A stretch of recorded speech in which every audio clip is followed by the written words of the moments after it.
The Earnestly Speaking podcast is a show that is founded on free-flowing conversation and may at times venture into mature subjects. Listener discretion is advised. Yeah, Earnestly Speaking podcast.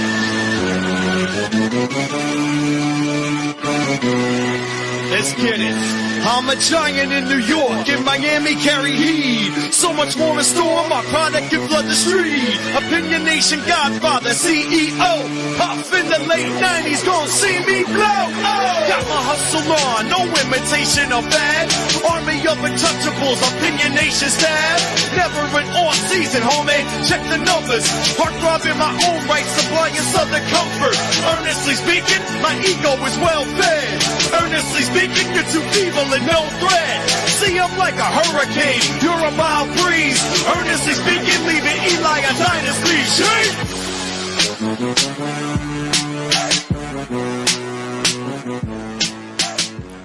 Earnestly Podcast coming to you August 17th, 2024. We're coming to you live on Facebook, live on YouTube, live on X/Twitter, whatever you guys call it these days. I am joined here on a very rare Saturday night here with two-thirds of the Mindfulness podcast. I got Rob the Genius, of course. Rob, center stage here.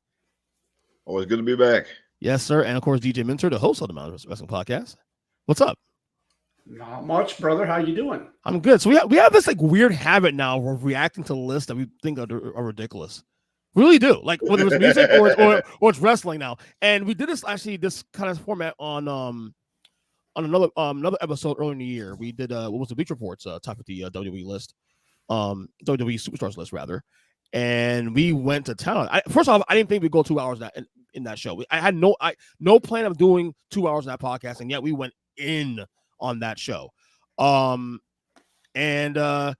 think when you guys sent me this list out of nowhere, like early in the month.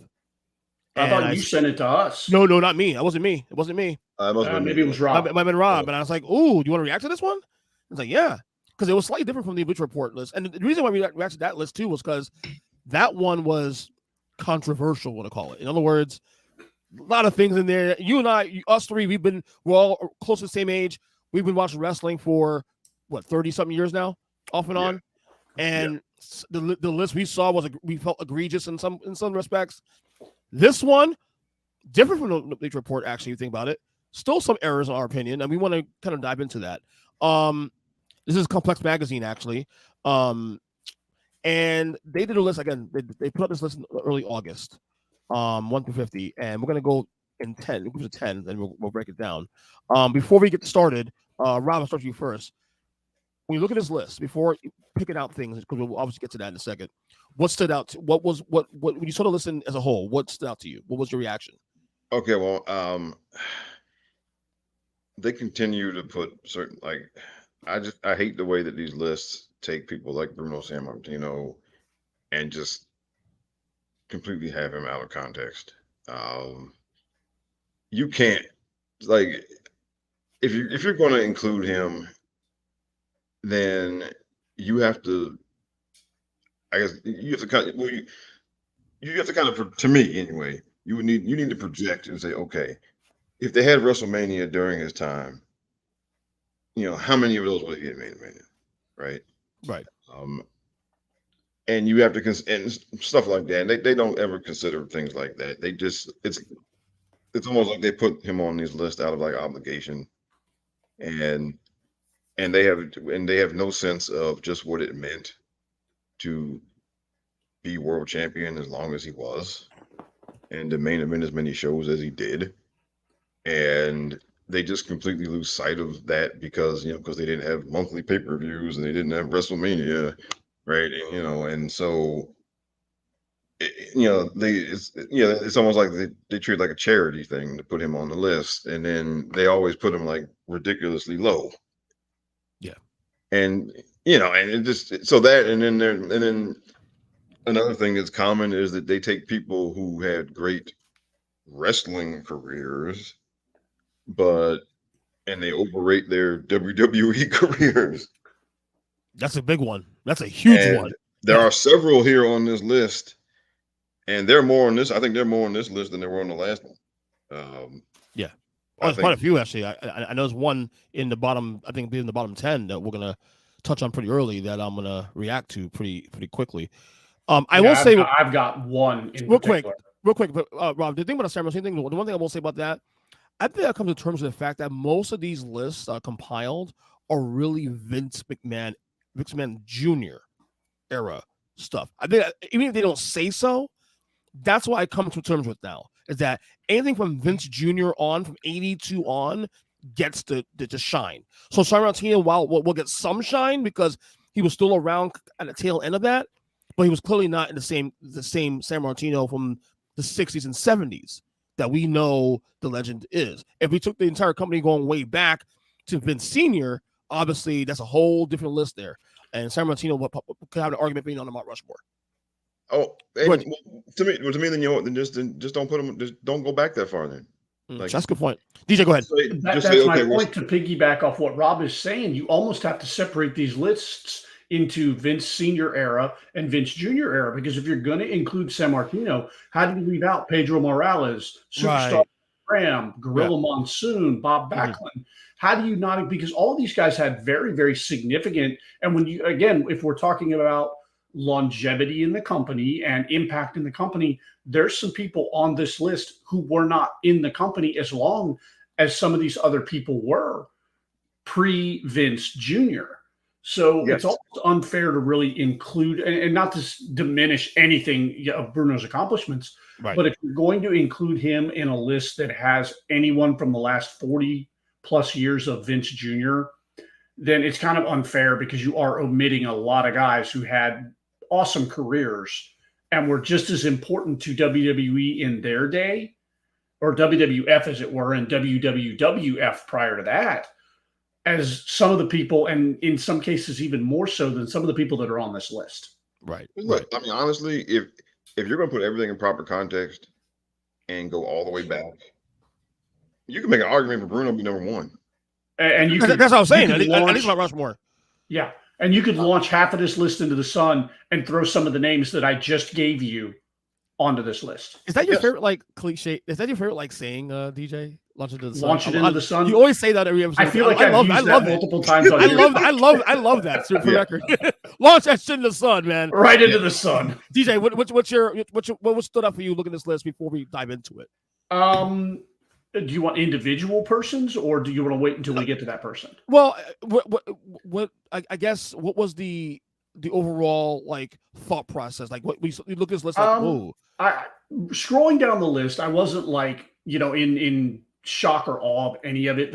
I'd say the bottom 20 starts to, if you're looking at modern era WWE, and when I say modern era, I do mean the Vince Jr. era. The bottom 20 probably makes quite a bit of sense, 20 to 1. But there's some glaring issues with 21 to 50. And that just kind of piggybacks off what Rob's saying is, you've got people in here who really were not in the company that long, but we're including them because they were great wrestlers. Right. Oh, we're going to get there soon. I think that's unfair to some other people who spent more time in the company, but maybe, I don't know. We'll get into it as we go further along. I'll say as much as we get into it. The thing came up to me was that this list, a little bit better than the Beach Report list, I will say. Yes. I'll say that. Number 2, and if you listen to that episode we did back in April, the big theme of that episode we did, they got it right with no Vader here. Finally, no Vader. Yeah. He's not on this list, so they got that right. So, I mean, again, apologies to Vader and his family, obviously, but Vader's WWE career was not something to be, let's just say it was not good. It was a disappointment to keep it simple. All right, so we're gonna break down the first 10 here. First 10 being 50 to 41. I'm gonna read it off first, and then we'll just go break it down one by one and see what we feel about each wrestler. Okay, so 50, you have China. 49, Kevin Nash / Diesel. 48, Natalia. 47, The Big Show. 46, Yokozuna. 45, Lita. 44, Kevin Owens. 43, Bray Wyatt. 42, The Miz, and 41, Trish Stratus. All right, start first one. China, 50. She's okay. So Beach Report had her way higher than this, at the 20s. So they got this right. Her lower. I'm always very torn about China because I know you are. Well, all right. She is okay as far as a historical figure in WWE history or whatever. She's absolutely the top 50 person, Yes. but she fucking sucked. I'm gonna say, okay, she did. If she had to make it as a women's wrestler today, okay. But do you think maybe with like if they had the the PC that they have now, obviously the actual ability to sit with wrestlers like the way they do now. Well, you know what? Trish Which, didn't have a PC. Okay. No. true. Trish did not have a PC. Okay. Neither did Lita. They didn't have a PC. All right. They had to learn it as best as they could. Okay. All right. And they did. All right. So I'm sorry. And there were other there were some other really good women wrestlers at the time. Jazz was excellent wrestler. Oh, she was fantastic. Okay, Jazz. She's misused though. Yeah, Jazz and Jackie, and they were both very accomplished, very good women during the same period. They would flourish today. Molly Holly, Ivory, but he beat me to it, Ivory. Yeah, I mean, so they were all there. Okay, Medusa was, well, she left before the Attitude Era really started, but but she was still from around near that time. So no, you can't say that. Well, they didn't have the PC, because there were other women wrestlers who were able to become good wrestlers despite whatever type of system the WWE had at the time. So no, I mean, no, she was not good, and she looked better. Okay, she wrestled the guys, and so those guys sold for her, and she looked better wrestling the guys. But when she had matches with women, they were terrible. I'll say as much though. Or they were squashes. She couldn't, and and I'm sorry if you put her, if you put China with the same level of skill or ability that she had then, if you put her in there now, she might not make it she might not make it past NXT. She gets lapped. These women are lapping her today. Yeah, like I'm sorry, she's just not. I mean, like there are women in NXT now who are very green and who still need a whole lot of work now, who are but already better than she was. Okay, and she's here because of the character. The character. Yeah. Yes. So so you can't deny how important and how popular her character was, and how big of a deal her character was in the Attitude Era. And yeah, I mean, all right, DJ. I can't really add much more. I kind of agree with Rob. She's such a difficult discussion. Part of it is because of the tragedy of her life after her WWE career, and part of it is because she really was a trailblazer, for the women's division in terms of what they were willing to put on TV. She wasn't conventionally pretty. She was, a body girl, I guess you could say. The character was extremely over. I don't know how you rate her overall lasting impact on the company. I know a lot of girls idolize her even to this day, so you can't rule that out. So I think there's probably some women, like Rob mentioned, that you could probably swap out for her in terms of were they better wrestlers. But when you talk to the average fan of that era, they're not going to think Molly Holly. They're not going to think Jazz. They're not going to think Ivory. They're going to think China. And right there's the impact. Yeah. I think when you look at that in the bigger picture, I think 50 is a good spot. Yeah. You can actually argue she can be a little higher just because of the impact alone. But not much higher. But I'm not gonna argue it. Because there's people that should have been on this list that weren't. I think 50 agreed. 50 is fine. Okay. That's all right. So next 149, Kevin Nash. Look, I'm not. You guys know. People know that I was not a big fan of Diesel. I thought that title reign in 94 to 95 was one of the worst reigns in the history of pro wrestling. But I can't blame him for that, because that wrestling, the WWF at that time was complete trash. I can make an argument maybe a little higher just because of the fact that, I mean, obviously his best career was in WCW, not in WF. Let's be clear about that. But 49. Look, I'm glad he's on the list. Let's start there. They got that right. In comparison to BR's list, he's at least on the list. You know, not big on him. I mean, you can't get a 1 year. I mean, he's a 1 year champion. You got to at least give him that.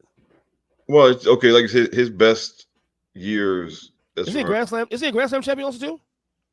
Yeah. So I guess to that end, yeah. I mean, I guess he should belong on the list. But I think he's another guy who his kind of legend is more from WCW and after he finished wrestling, because he's become, kind of a personality now, over the years. And I think people look on him fondly more for all of that than what he did when he was,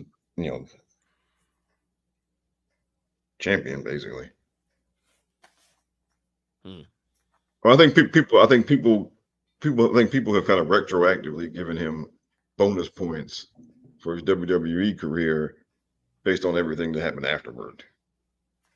There's a point there. I mean, like how people now, when people say Michael Jordan is best college basketball player, no, he wasn't.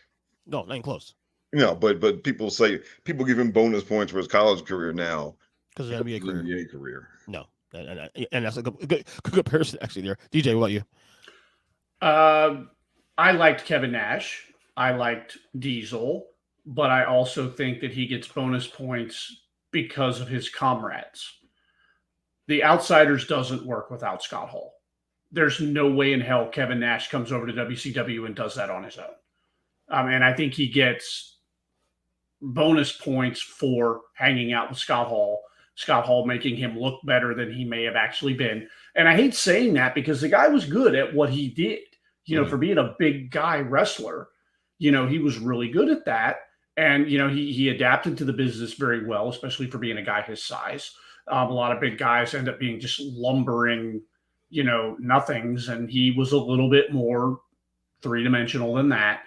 I don't have a problem with him being on the list. I would have a hard time finding someone else to replace him with, in the moment. Because like I said, there's other people on here that I could argue. Yeah. All right, 48, Natalya. Well, you know what? I think she's kind of the inverse of China. I think, everything that China was not in the ring, she is. But of course, Natalya was never the big star or historic figure that China was. So, yeah, I mean, but personally, I mean, if we're talking wrestlers, yeah, she definitely top 50. But I think when you consider everything, I'd probably have her just outside of it. I'll say this much: you do this list again in even another year, she's out of this list. Just because of that. Yeah, females who are relatively green to the company, greenish, that will be on this list next year or two, like a Bianca. Well, and that's the beauty of these lists; they're so fluid. Yeah. Like our personal list could change from month to month. Of course. Yeah. Absolutely. Absolutely. 47 Big Show. Oh boy, man. There's a guy I never got into really in WF. I tried. It's just he's one of those characters that I get it, but I prefer the Giant in WCW than the Big Show. He's such a letdown for me. The fact you think about this, Rob, I think you're in the same frame as I am. Well, because I think we're all afraid to say the quiet part out loud here. He's a letdown. He's a letdown for me. I'm sorry. I wouldn't say he was a letdown. I would argue that there were other people on this list that could have been on this list other than him. Right. Yeah. And I hate saying that because the guy was awesome. I liked him. Like he did the serious stuff. He did the ridiculous stuff. And, for a guy his size, I saw the guy do some pretty incredible things in that ring. And not only in terms of moves that he did, but moves that he took. I've watched him take suplexes from Scott Steiner, a perfect plex from Mr. Perfect, superplexes off the top rope from Brock Lesnar, as well as, him doing his own drop kicks and his own moves and things like that. So he definitely was not a slouch. Like, he wasn't lazy. He wasn't a slouch. But overall, top 50, like top 50, I don't think I can say top 50 here. Okay. 46, Yokozuna. Oh man. So this is tough because like short run, but the short run when he was the top guy was very impactful. Like, look, this is the guy that put Hulk Hogan to. He's the guy that technically ended Hulkamania. Ran him out of the territory. That's right. For 9 years.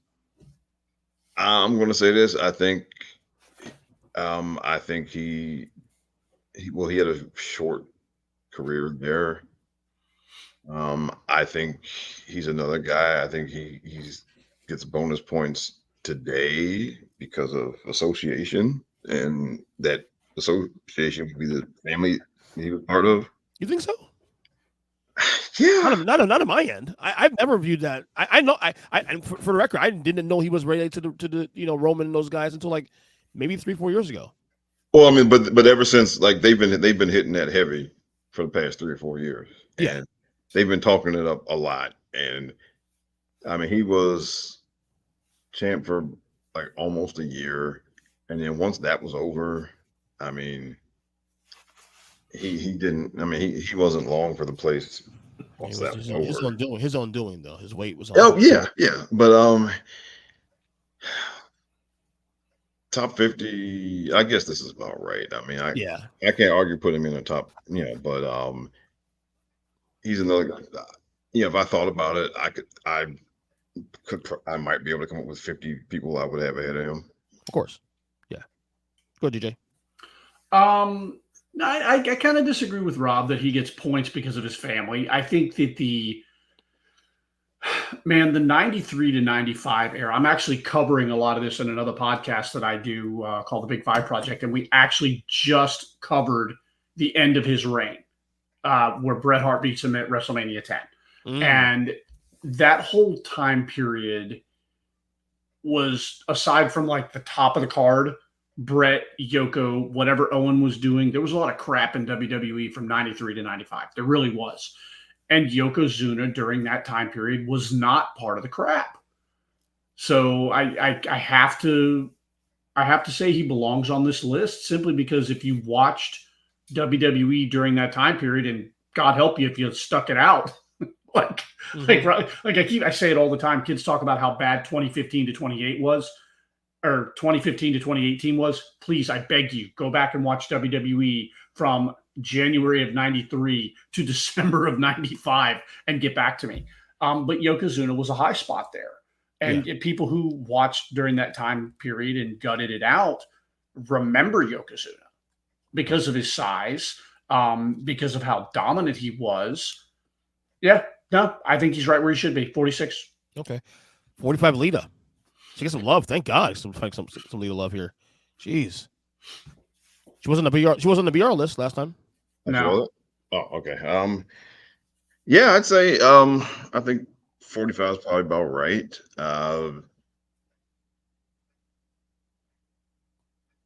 Yeah, I think she's another one. She, you have to put things in proper context. Because again, her and Trish, their heyday was not when women. I think they main evented Raw one time, and it was a big deal. So their heyday was not when women didn't main event TV. They didn't main event house shows. They definitely they never main evented any pay-per-views. They would have main evented at least one pay-per-view against each other for sure. Had things been booked differently back then. So I think 45 is probably about right. Yeah. Go ahead, DJ. Yeah, she's another trailblazer, a girl who really set the table for what we're getting now. Her and Trish really were probably 15, almost 20 years too early, but you can't discount what she brought to the table at the time and what the legacy that she left behind. I have no arguments here. Right. All right. 44, Kevin Owens. Ooh, okay. So got another modern, the first of the modern guys here. Yeah. Kevin's hard to figure. I mean, because he was never the number one guy. But I think it's right. 44 is right. Probably, right yeah. He never stood out as the main guy, but he's one of the best workers in the company. Has been for 8 years now. And I think because of that, it puts him in range of like at least being noticed as a tough guy. But you can't put him anywhere higher because I mean he wasn't never a top guy. And as we get more longer, as this thing increases, and we get more, even the females now are making cases for themselves being in the top 25 now. It gets harder to crack that top 30 and 40 because if you don't at least have some sort of run at top, you're not going to get that love. Yeah. You didn't get that. Go ahead, DJ.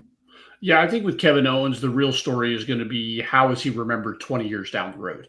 Like right now, Kevin Owens is probably one of my favorite guys there. Yes. But, in history of me watching, there's been a lot of people that at the time were my favorite that never made this list. So it's really because we're really at probably the apex of his career in WWE. And a lot of these names are legacy names. I don't know what his legacy is going to be 15 years from now. Right. But I'm fine with him being number 44. Right. All right. 43, Bray Wyatt. Okay. So this is hard because I would argue after Undertaker, he's the greatest character in history of the company. Character. I didn't say wrestler. It's character. Is that something we can dissect? We can, because I agree. The creativity of this kid. I mean, obviously short-lived career. I mean, he had an impact. Obviously there was a lot of stop and goes with this guy, but I have to say this. I'm not even saying because he's passed away since, but this feels a little low. I'm not saying it's top 25. I'm not saying it's top 25, but this feels a little low. 43 Bray Wyatt. Am I being too reactionary here, Rob? Wow. I'm not sure. This is another tough one because unlike Kevin Owens, this is a guy I think will be remembered in 20 years because of the character. Absolutely. Yes, absolutely. And for the record, I think he would have been remembered whether he lived or not. Correct, because those characters he did was just they stood out. Yeah, they stood out. So I think I wouldn't say second best character. I think now as far as a creative mind from a wrestler, he probably he definitely the top 2 or 3.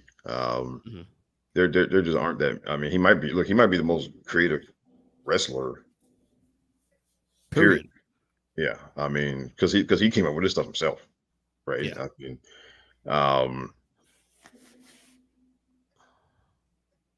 and like I said, he will be remembered 20 years from now. So 43, I might have him higher. Yeah, I think I might have him higher than 43. All right, DJ. Yeah, if you revisit this list in 10, 15 years, he's in the top 30.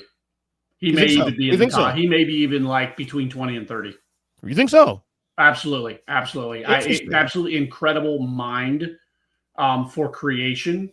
And that's what this is all about. This business is about characters. It's about creating. It's about content. And Bray Wyatt, whether he was the Fiend, whether he was Swamp, cult leader, just created compelling TV.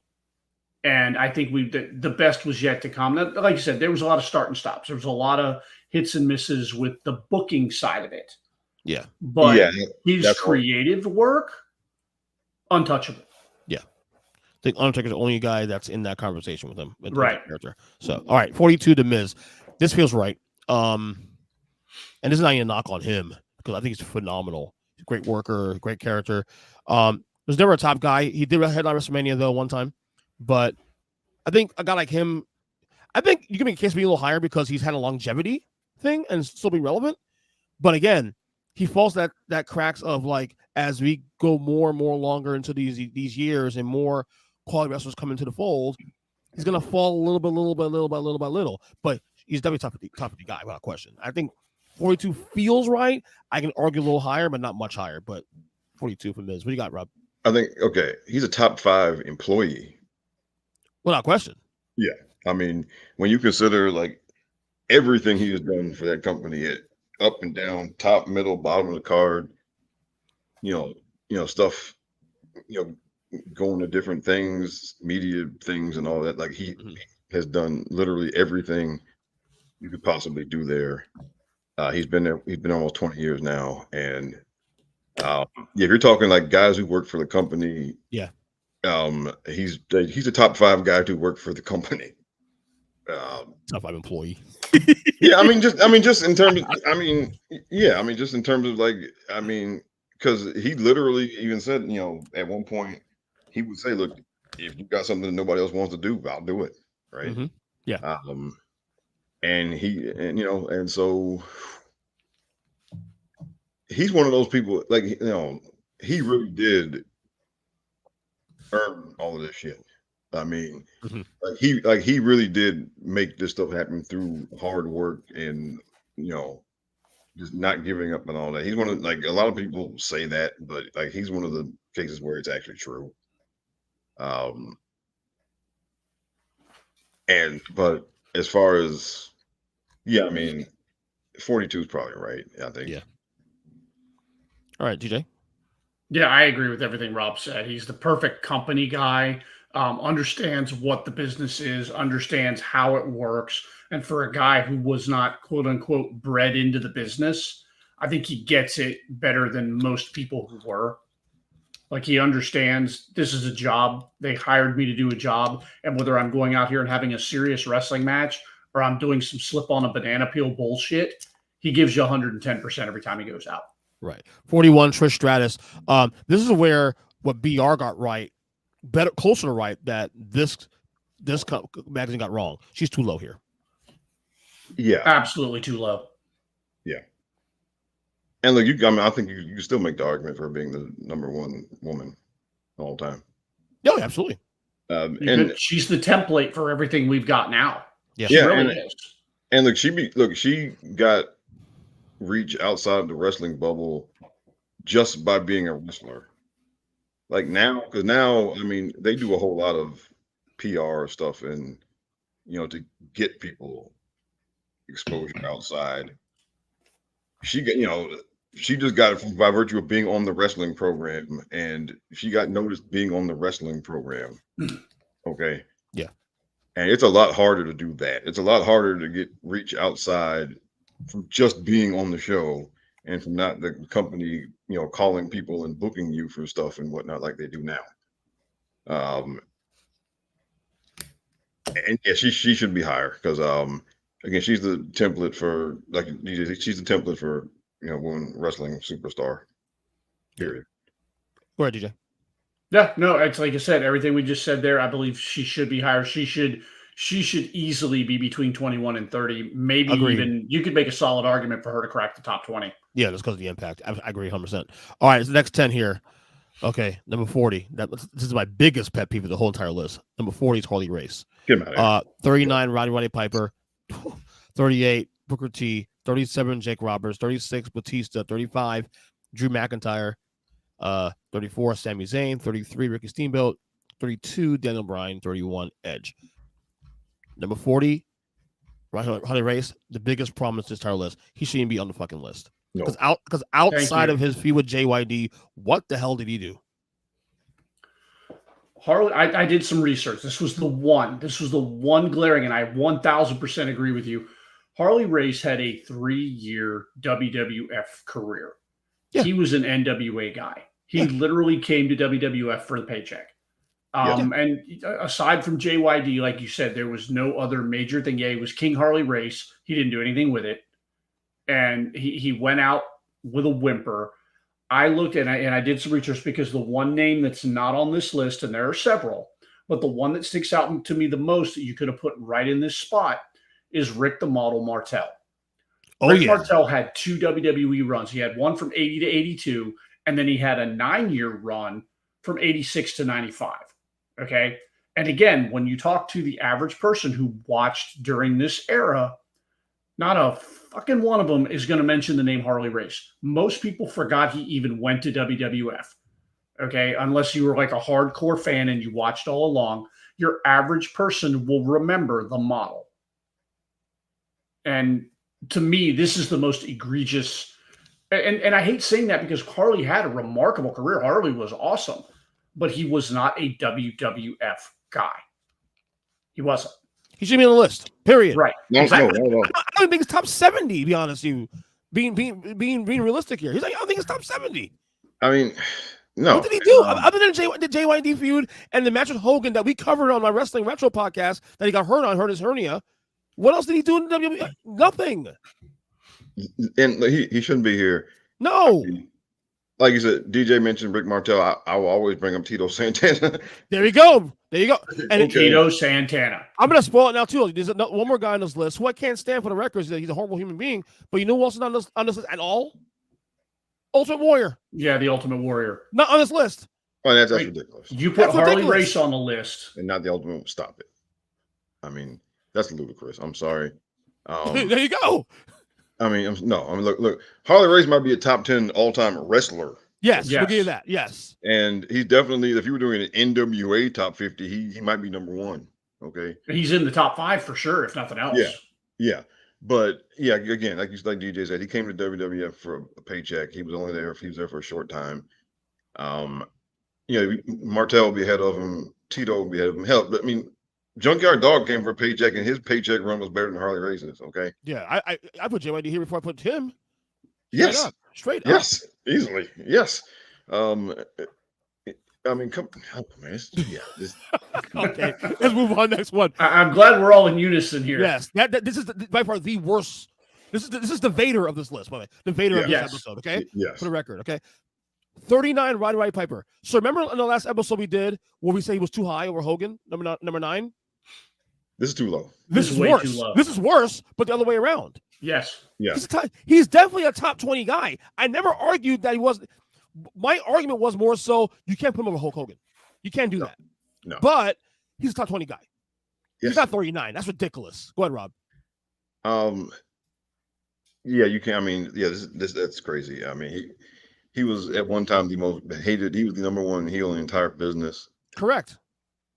Yeah, he main evented the first WrestleMania, and he was the one guy. I think he was the one guy that Hogan didn't pin. Nope. And that's because he went into business for himself. Yes, correct. Yes, he did. He said, no, he's even talked about it. He said basically, he was like, no, fuck that shit. You're not burying me. I mean, and he went into business for himself during that match. But the fact, being the one guy who faced Hogan during Hogan's, reign and not getting pinned by him and main eventing WrestleMania and being the biggest, him being as big of a heel as he was one of the things that made the first WrestleMania work.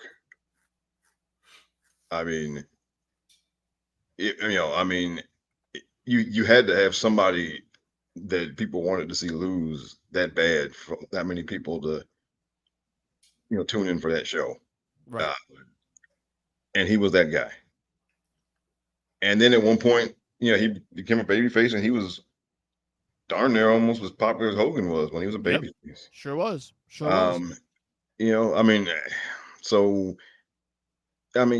gotta be higher than 39. That's ridiculous. I would argue that this what they did is worse than what BR did to Roddy being too high. But the problem with that one was that they put him on a Hogan. That was the more egregious part. Go ahead, DJ. I want to read the verbiages because I have it pulled up here in front of me, the list. I want to read the verbiage and then point something out here. Okay. So it says here, every hero needs a villain. Batman needed the Joker. Spider-Man needed the Green Goblin. And Hulk Hogan needed Roddy Piper. Absolutely fact. Absolutely fact. It helped get Hulkamania off the ground. Yes. Ever the foil to Hulkamania movement, Roddy Piper was the quintessential heel in pro wrestling. A cocky, kilt-wearing masochist, there was no level Piper wouldn't stoop to get ahead. He was one of the first cool heels in the business, also fact, where even though he cheated and backstabbed to come out on top, his personality was too great and you couldn't help but love him.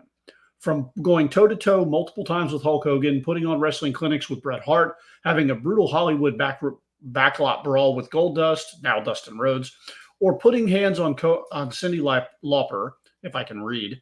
Piper was a force to be reckoned with in the squared circle. Finding success in WCW and WWE, you would be hard-pressed to find even the most passive of wrestling fans who wouldn't immediately know who Hot Rod was. How do you say all of that and put him at 39? Yeah. Like, how do you write that passage and still say, yeah, he's in the top, he's in the bottom, give you a top 20% 40. of this list. Give you a top 40. Yeah. Because it just showed up in my Facebook feed a couple of days ago when he was on Bill Maher, and he fucking buried Bill Maher. Oh yeah, I remember that shit. 1999. Oh yeah. Yeah. I mean, he put him in his place something serious. He sure did. All right, 38, Booker T. This feels low to me, a little low. I'm not sure where you put Booker because, I mean, he had a kind of a medium length run. He's been like 5 or 6 years. He was there from 2001 to 2007, 8, something like that. Then he went to TNA for a while. Yeah. And because he was never he never had a run as the top guy. I mean, King Booker was, even though I wasn't watching, I've gone back and watched some of the King Booker stuff, and it was excellent. But he was never the number one guy. I don't think he ever made anything. It's hard to, I mean, he's kind of, he's kind of like Kevin Owens. He's kind of in that same. Yeah, he is. That's a good comp there. Go ahead, DJ. I would say he belongs here mainly because if you look back historically with WCW wrestlers transitioning into WWE, Vince has a horrible track record. Like Vader is the shining example of how bad Vince can fuck something up. Who comes from WCW, who was a massive star over there, to Vince just couldn't get it going. They did almost everything right with Booker T. Mm-hmm. Like he came in, he feuded with all the top guys, The Rock, Austin, Triple H, The Undertaker. He was always in some type of big match or big feud and great feuds too. Also, great feuds also. Oh, absolutely great feuds. The Booker T character was legendary. So yeah, I think this was one of the few successes that Vince had, transitioning somebody who was a legitimate bona fide star in WCW to transitioning them to an even bigger star in WWF. So I have no issue with Booker being where he's at. Right, by the way, I was right. It was 01, 07. I was right, 6 years. All right, 37, Jake Roberts. Okay. I mean, I put a little higher. I would argue higher. BR had him higher at like 32 or 31 we did last time. But it's a little higher. But as long as it's in the mid-30s, I'm okay with that. No lower than this, though. That's probably about right. I think. I wish I knew the criteria when they did this. See, at least Bleacher Report had a criteria they followed. Yeah. Because Jake was Jake was probably maybe the best mid-carder in WWE history. Oh, without question. In that, I mean, he had all of those feuds. Like he didn't hold any titles, but he had like 6 or 7 feuds that were like top-notch, feuds. And the character was over, and he was, one of the greatest, best promo guys there. But 37 is probably right because at the end of the day, I think, kayfabe wins and title stuff. I think that does matter. Yeah. So, and he didn't get any of those. All right. DJ, any? Yeah, I pretty much I'm right on the line with Rob here. I think he's right where he needs to be. One could argue if we're just talking the character, you could probably argue he's higher because again, when you ask the average person who kind of somewhat watched wrestling back in the 80s, Jake the Snake Roberts is probably a top 10 name that they'll pull out of their ass. Of course. And look, he was from that era, he's definitely like one of my favorite guys. I mean, no question. Like, if you ask me, like, favorite guys from that era, I mean, we might because he's the one that was, for me, he was the one that I never got tired of from that era. I mean, eventually I kind of got tired of Hogan and all that and stuff. But Of course. Jake was the one. Jake was like the one guy who I think I stuck with all the way through. He was compelling. Great heel, great face. Didn't matter. Because it was the same guy, whether he was heel or Exactly. Nothing changed. It was awesome. All right, 36 Batista. So this is more not my era. Obviously, I know he's become a big star in Hollywood. He obviously headline WrestleManias. He's done some things, of course. Like if you ask me, just like at a glance, it feels a little low because of what he's accomplished. But then I look at it, it's like, okay, I mean, he's had some moments. But how do you put him though? Like, I mean, 36 feels low, but maybe not much higher than top 30.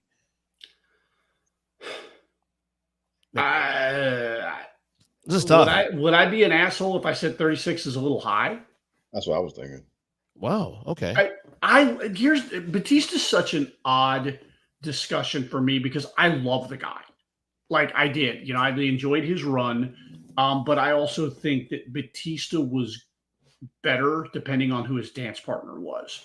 And again, when I talk about legacy in 15, 20 years, are people going to think Batista the way people now, or even 10, 15 years ago, think Jake the Snake Roberts, think Roddy Piper, think, people like that? Is Batista a name that they're, during his little time period, the people that watched, is Batista a name that they're going to pull out?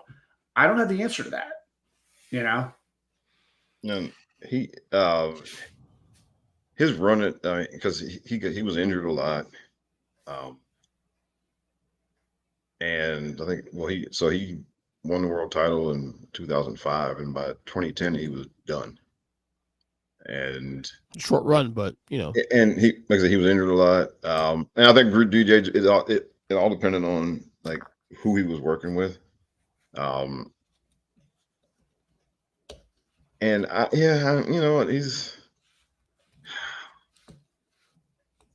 I mean, I kind of agree that he's kind of that. He's not somebody that's just going to stand. I think just going to stand out, really. I think as years go on, I think he'll start going lower and lower and lower on this and stuff. I agree. Right. All right. 35, Drew McIntyre. I think this one, honestly, I have no problem being here, but I can make an argument for him being a little lower than this. Not much lower, but a little lower. But that's my opinion. I think this feels a little high. Yeah. Yeah. I'd probably have him in the 40s. Yeah. I think this run right now may prop him up to be higher. This run with Punk right now, he's doing a phenomenal run. Yeah, but it's too soon. If you had to ask me prior to this run where Drew should be, 35 ain't it. Too high, right? Too high? Too high. 35 is too high. Right. Now, again, we're talking about a guy who is just now cresting in his career. Yeah. What he does in the next 5 years will determine where he falls on the list in 10 to 20 years. I feel like had COVID not happened when he got that title, because I think he was getting that title regardless if COVID happened or not. Right. That was going to happen. That was penciled. Oh, yeah. That would actually he probably would have been a lot higher on his list. I think that COVID run hurt him. Yeah. Okay. You get to see Drew the way Drew was probably seen. All right, 34, Sami Zayn. This feels right. Right in the middle of the pack. His character, he's a great character, number one. The stuff with the bloodline he did last year was phenomenal. This feels right, 34. He's not a top guy, but he's done some great work with the top guys. Over top of a Jake the Snake Roberts. That's the thing, yeah. Top of a Trish Stratus. But he's also But I can argue in the same way we view Jake Roberts as guys that lived that era. Isn't Sami Zayn sort of kind of in that same boat? Like great heel, great face, no matter what, gets guys over, great character. Now, I'm not making a case that he should be over Jake Roberts, but then again, Jake Roberts should be higher on this list too anyway. But yeah. Sami's kind of in that same boat. His work with the bloodline, though, I'm telling you, oh my God, that might have put him over the top. Really, be honest with you. This is one of those ones I'd like to revisit it in 10 years to see where he falls. Because I don't know what Sami Zayn's overall cultural longevity is going to be with WWE. Is he a top 50 guy? WWE. I don't know. You question that too? Top 50? See, I don't question that. Like, if you want to put him lower, I'm okay with that. But he's got to be in the 50. Like, to me, he's done more than Kevin Nash has. He's done more than Big Show has at this point now in terms of like this. In terms of impact. longevity, absolutely, and in terms of impact too, also. Yeah. Okay, I'll give you that. So yeah, I mean, I just don't. I don't know. It just feels 34 feels a little high for me. I'd probably have him in the 40s. Is he really been more impactful than Kevin Owens? Let's ask that question. I'd say no. But he's quite a bit higher than Kevin Owens on this I don't list. know, man. I feel like Sammy's done more than Kevin Owens in terms of just the character work. I mean, Kevin Owens is at least a former Universal Champion. Oh, I agree. I'm the same. Okay, go ahead. And Kevin Owens, his first night on Raw, he went at John Cena. And people remember that. I mean, that to me, that solidified Kevin Owens. He went at John Cena, and then in the first match he beat him. Yeah. And again, he was Universal Champion, and he did main event some shows, for any of the bloodline stuff or anything.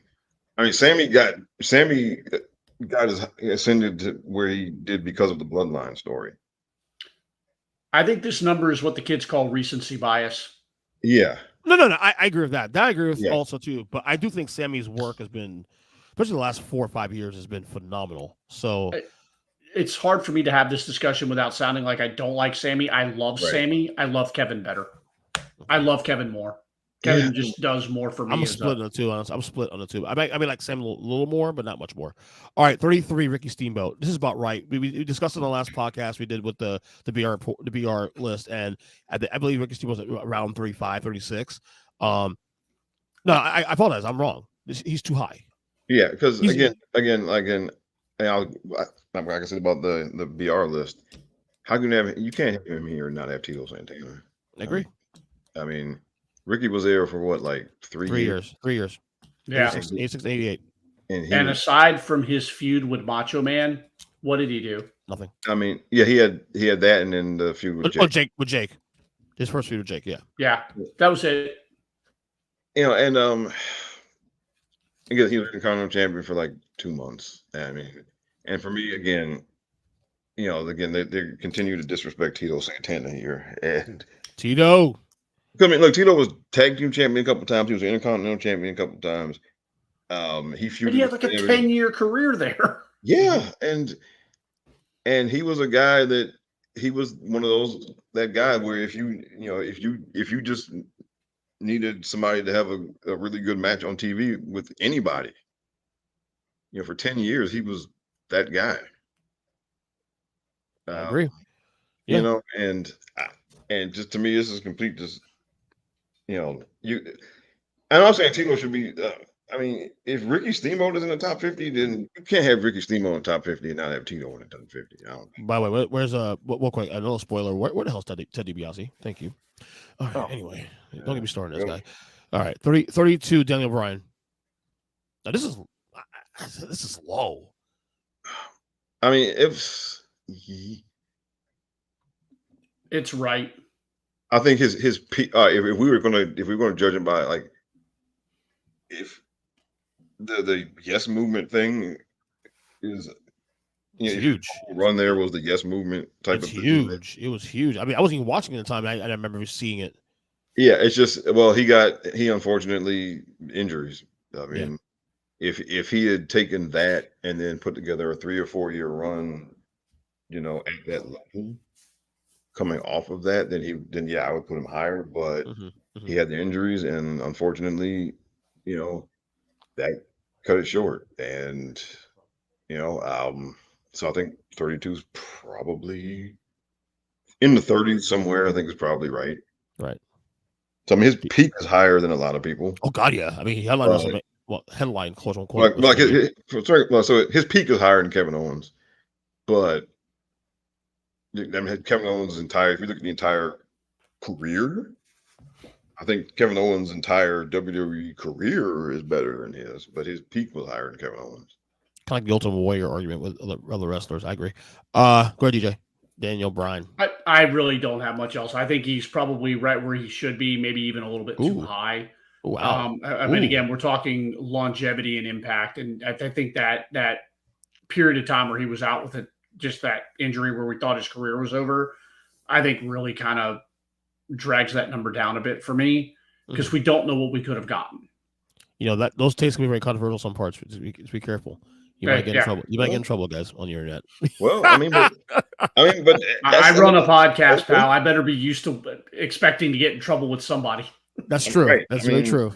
But but you take that into account with other people, with athletes in sports and whatnot. Somebody that missed a bunch of time to injury, then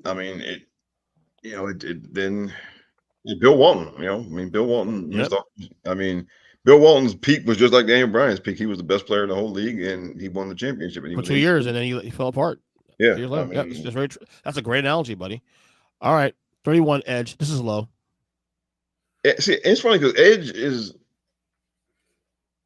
okay. It's some people kind of disregard him, but when you look at everything, he main evented WrestleMania twice. He won the Royal Rumble twice. He won Money in the Bank twice. Is he Grand Slam champion too? Also. Probably. And he's been in some major feuds with major people, with Cena and with, the Undertaker. Impactful with the tag team stuff, also with Christian. One of the biggest moments ever when he came back in the Royal Rumble. So you agree it's low? I wouldn't have him way higher, but mid-20s. Yeah, I think 25, maybe between 20 and 25. I think. When you look at everything. Yeah. All right, DJ, we think about Edge at 31. Too low? I agree. There's an argument to be made that he's probably fine right where he is, but I'll listen to an argument of 25. Looking at the totality of his career, the impact of his career. We talked earlier about Roddy Piper being the foil to Hulk Hogan. Edge was definitely the foil to John Cena, one of them between him and Randy Orton. Phenomenal feud, which I watched a documentary about that recently. Oh my God. Incredible feud between the two of them. Yeah. So yeah, you have to take all that into consideration. And then the big moment coming back from the career-ending injury. There's so much history with Edge. Yeah, I'll listen to an argument for 25. And longevity too. I know 9 years away, but even before 9 years away, he was with the company for at least 13 years. Oh yeah, he was there a while, and he would have stayed. Yeah, without question. All right. Next 10, 30 to 21. We got 30, got Kane. 29, Becky Lynch. 28, Eddie Guerrero. 27, Mr. Perfect. 26, Scott Hall / Razor Ramon. 25, CM Punk. 24, Charlotte Flair. 23, Seth Rollins. 22, Mick Foley. 21, Dusty Rhodes. What the fuck at Dusty Rhodes? We'll get there in a second. All right. Kane 30. I already said it. He could be argued top 20 all time. Argued. Okay. But this is too low. See, I'm the other way. I think it's a little high. He's a Grand Slam champion, buddy. What are you talking about? Longevity, check. Titles, check. He was very impactful. One of the greatest debuts in history of the company. Okay. One of the greatest characters. You talking about Bray Wyatt and Taker? He might be the third best character of all time.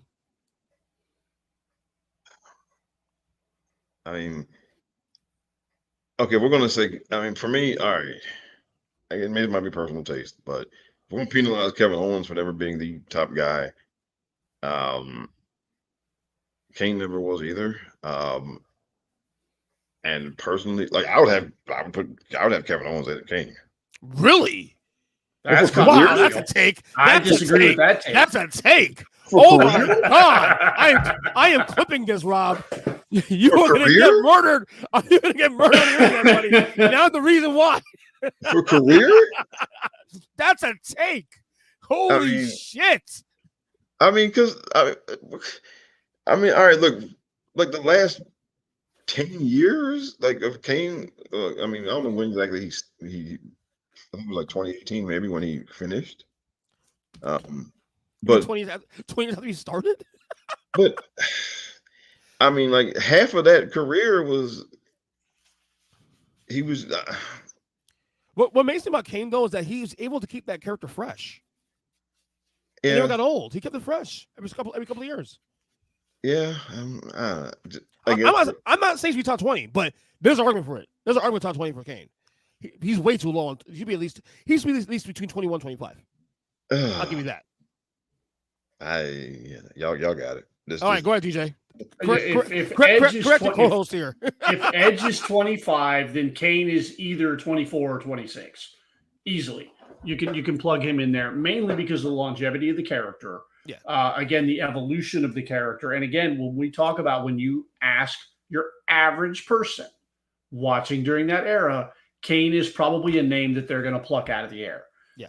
As far as his, and I say that because I hated the introduction of the Kane character. You did? I hated it. Why? Absolutely. Why? Just because I'm like, they went through that whole convoluted story about, Paul Bearer having sex with the Undertaker's mom, and there's a bastard child, and it's Kane. And I'm just, at that point, I was so checked out on that kind of bull crap that by the time he debuted, I'm like, if this isn't fucking awesome, then I'm checked out on this character. Thankfully, the character was fucking awesome. And it continued to be awesome for almost the totality of his career until they started doing the authority bullshit with him. Right. Okay. Well, yeah. No, but I guess that's what I'm kind of. I guess that's what I'm kind of holding against him. I guess that part when he was like the big goon for the authority, and that went on for like a few years. That overstayed its welcome. Yeah. So I guess I'm kind of holding. I think that's what I have in mind when I'm saying too high and all of that. Alrighty. All right. We'll forgive you, Rob. You're going to mute him?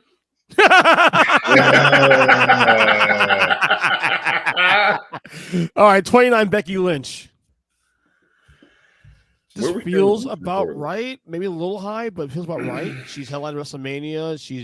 She was at one point in a company that splits the roster, splits brands. She was actually for a good year, maybe two, the top name in the company when I came back to watching wrestling 2019. She was the top person in the company, not Roman, not whoever, Seth Rollins, who was champion at the time. It was his girlfriend / wife, Becky Lynch. The man was the top name in that company for a good year, and yet I still think it's too high. No, I think it might be slightly high, maybe high 30s, but this is semantics at this point, not with this. No, I guess it depends on like who's ahead of her. That's the thing, and that's what it comes down to. I mean, I think it comes out like who's ahead of her and what did those people do. Because I mean, you said Dusty Rhodes was 21. Yeah, and that's egregious, and we'll get there in a second. Yeah, so I mean, if she should be higher, if you got Dusty Rhodes at 21, then she should be higher than 20. Exactly. All right, go ahead, DJ. Yeah, I'm fine with Becky Lynch being right here, mainly because as we get a little bit higher into the list, there's one woman ahead of her that I know Rob is going to be very, very happy about. I think as an overall character, Becky Lynch should be higher than her, but as an overall wrestler and a total package, the other woman sits ahead of Becky where she belongs. And we'll get to that. Okay. 28, Eddie Guerrero. Absolutely perfect. We had this discussion in the last podcast. I think they had Eddie at what, 17 or 18 in the last episode? Yeah, that was too high. We said it was too high? If I didn't say it was too high back then, I think it's too high now. This is too low, though. This is too low. Eddie's a 20 to 20. Eddie's a 20 to 29.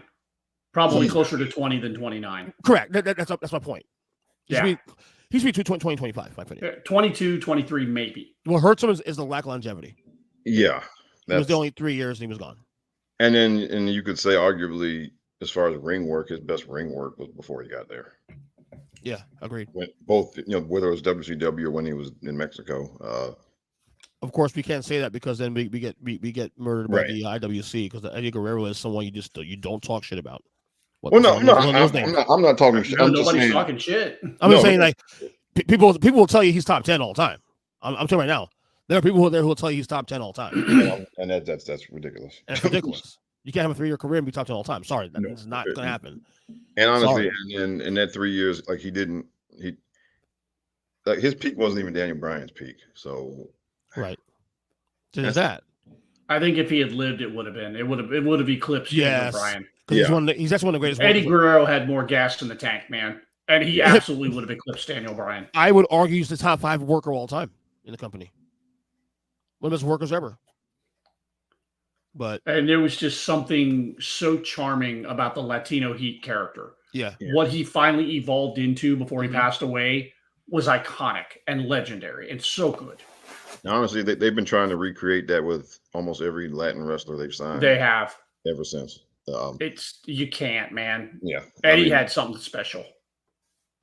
All right. 27, Mr. Perfect, Kurt Hennig. So I'm going to be honest with you. As someone who views him as one of the probably the 5 that's top 10 greatest IC champions of all time, this feels a little high. Even though he's one of the greatest world. And I'll tell you why. Only reason why, short run again. Another short run. I'd say 88 to 93. I'd say this is high. Look, I'd put Becky ahead of him. I mean, yeah, you have to. I think injuries plagued him. Yes, he injured his back and he never really recovered from that. I think Vince had very big plans for Kurt Hennig, and I think his injuries just kept him lower than his ceiling was. Yeah, that's unfortunate. Yeah. All right, 26, Razor Ramon / Scott Hall. So on the last list, he was in the 30s. We thought it was too low. This is about right. Yeah. This is perfect. Yeah, because people still saying "Hey yo" now. Yeah, I mean it's still people still do the toothpick thing now. Now, was his WCW career bigger and better? You think? No. It might be a wash though, because outsiders in NWO. Okay. So he carried the outsiders. I said this earlier. He carried the outside. There's no outsiders without him. Yeah. So Kevin Nash ain't doing that on his own. Correct. So like when we say like Kevin Nash was better outside WWE than WCW outside W. Kevin Nash was better than WCW than WWE. We agree to that. I think Scott Hall is close to a wash. Well, look, I would say it was better in WWE because basically he just carried the Razor Ramon character over to WCW. Right.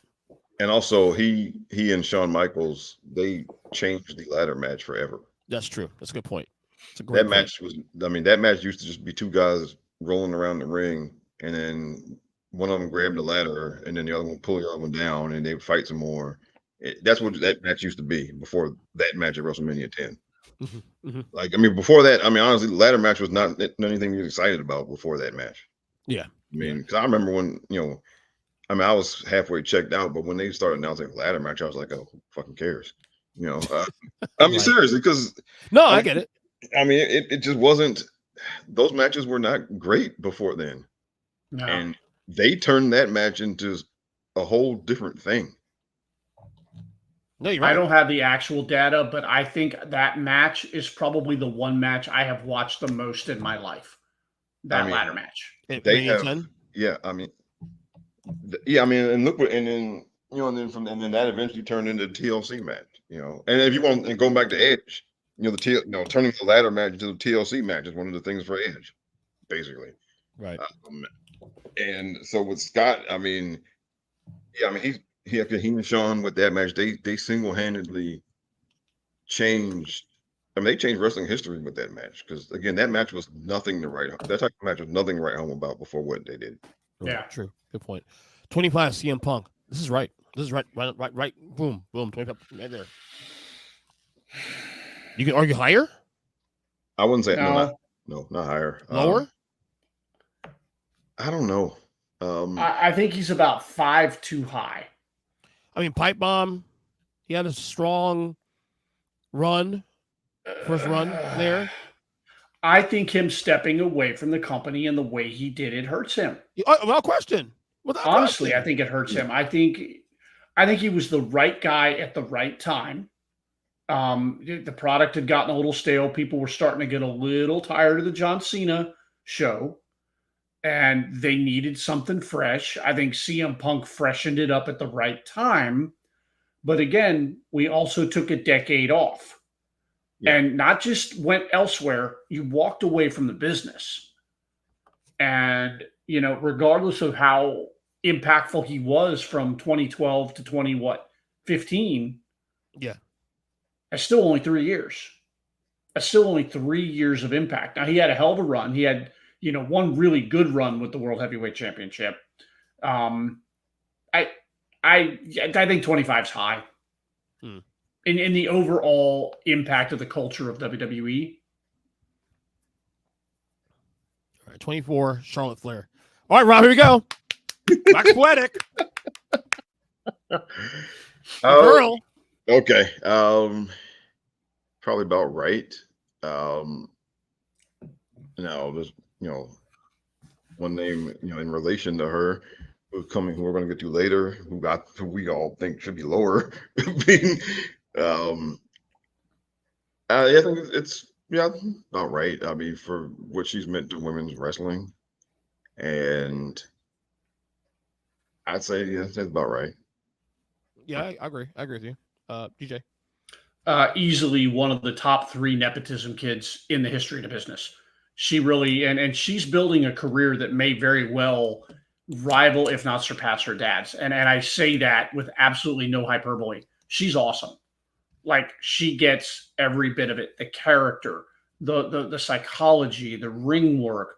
And I think she's building a legacy that we're going to talk about for decades. Yep. I believe that.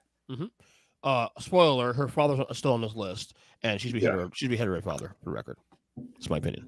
And look, I mean, anybody who's listening to me on podcast knows she's my favorite, but I would think I think you got to give her some points for the fact that this was not what she wanted to do with her life. She's fucking awesome at it. And she came in this, basically she was supposed to be doing this with her brother to kind of keep him, or to get him to get his shit together, and then that didn't work out, and so she stuck around and she stayed with it, and so she had very little foundation other than the fact that her dad was a wrestler and she came to see him at shows or whatever. She had very little foundation in the business, so to come from that and to get where she is in the amount of time that she did, coming from, again, zero like actual foundation doing it. I mean, you that's part of what you got to give her credit for doing. Right. All right, 23, Seth Rollins, way too fucking low. Let's go. Way too low. What are you doing? If you did this list 2-3 years ago, I can see the argument. 2024, hell no. This guy's easy top 20, top 15 probably. Seth is my boy. I've been riding with Seth Rollins for a decade now, man. I love the guy. I think, again, when we're talking longevity, when we're talking legacy, I think he's going to be remembered as a top WWE superstar all time. I think right now, I would argue for 20. I don't think I would argue. I wouldn't argue higher than 20, just because I'm looking at the names that we're stacking him up against. Okay. And maybe some of it is just me looking at my old school fandom versus my new, my appreciation for this new era of superstars. I think he's where he belongs right now. He's now. Now, 10 to 15 21. 10 to 15 years, he cracks the top 20. He should be higher than the guy number 21 when you get to second. Yes. That's without question. Without. Go ahead, Rob. Okay. I think this is another case of if we're going to compare him to some of the people that are ahead of him on this list, I think he should be higher. Do I think he should? I think 23 is about right. Objectively speaking, hard to say because he's been there for 12 years now. Now I do think he is kind of hurt that he's been in Roman's shadow this whole time. And but it's like Savage and Hogan, same thing. Yeah, well, I think it kind of, and now, I mean, I don't know. I think, okay, if you're going to say best worker, in-ring worker of this era, when you look at whole career and accomplishments and quality of work that he put on all this time. I think you could argue that he had the best career, as far as work of this era. Man, I don't know. I think you can make an argument for being higher, but I also think that this is probably about right when you consider everything. Yeah, I get it. I just don't agree. I get it, but Okay. no, not just with you. Just in general, he should be higher on this list. I think he'd be higher. He should be higher than some of the people who are ahead of him on this list. Absolutely. Right. I mean, I'm gonna get in a second because 22, Mick Foley, he was 13 of 14 on the list of BR. I thought that was perfect. I feel like it's low. I get lack of longevity because of injuries, but the impact, the name value, we still talk about him today, like as a legend. He should be. He's a top 20 guy all time. I'm sorry, he's a top 20 guy all time. Just like Seth. Same with Mick Foley, top 20 guy all time. I'm not going to budge. I'm putting 10 toes down on that one as well. I'd agree with you. Yeah, Mick really broke the mold. Yeah, he sure did. Of what a pro wrestler could be, and to be realistic, we talk about Kevin Owens. A guy like Mick Foley sets the table for a guy like Kevin Owens. Yep. I mean, Kevin Owens, hold for hold, move for move, probably a bit better wrestler than Mick ever was. When you look at the moves that he does in the ring, if we're going to be one of those he do the moves guys, but just the character, the war, and again we argue characters and top this, top that. Mick had 3 different characters going at one time, and he was knocking all 3 of them out of the park. Correct. Dude Love, Cactus Jack, and Mankind. And Mankind. And then technically 4 because on an average day, he was just Mick Foley. That's right. And honestly, you could even draw a line from him to Bray. I mean. Yeah. Oh, yeah. He set the table for all those guys. So do you agree, Rob, that he should be top 20? Well, nothing. Well, yeah, I just don't know where exactly. I mean, I'm mad at 22, but again, there are people ahead of him on this list that he should be ahead of. Yeah. Oh, we're getting there right now. 21. We're getting to that. Dusty Rhodes, baby. Dusty, baby. All right. So WWF career, this is literally if Harley Race was egregious, this is number 2 egregious. This is more egregious because look, I love Dusty. Was like Hulk Hogan was the first wrestler who was my favorite wrestler.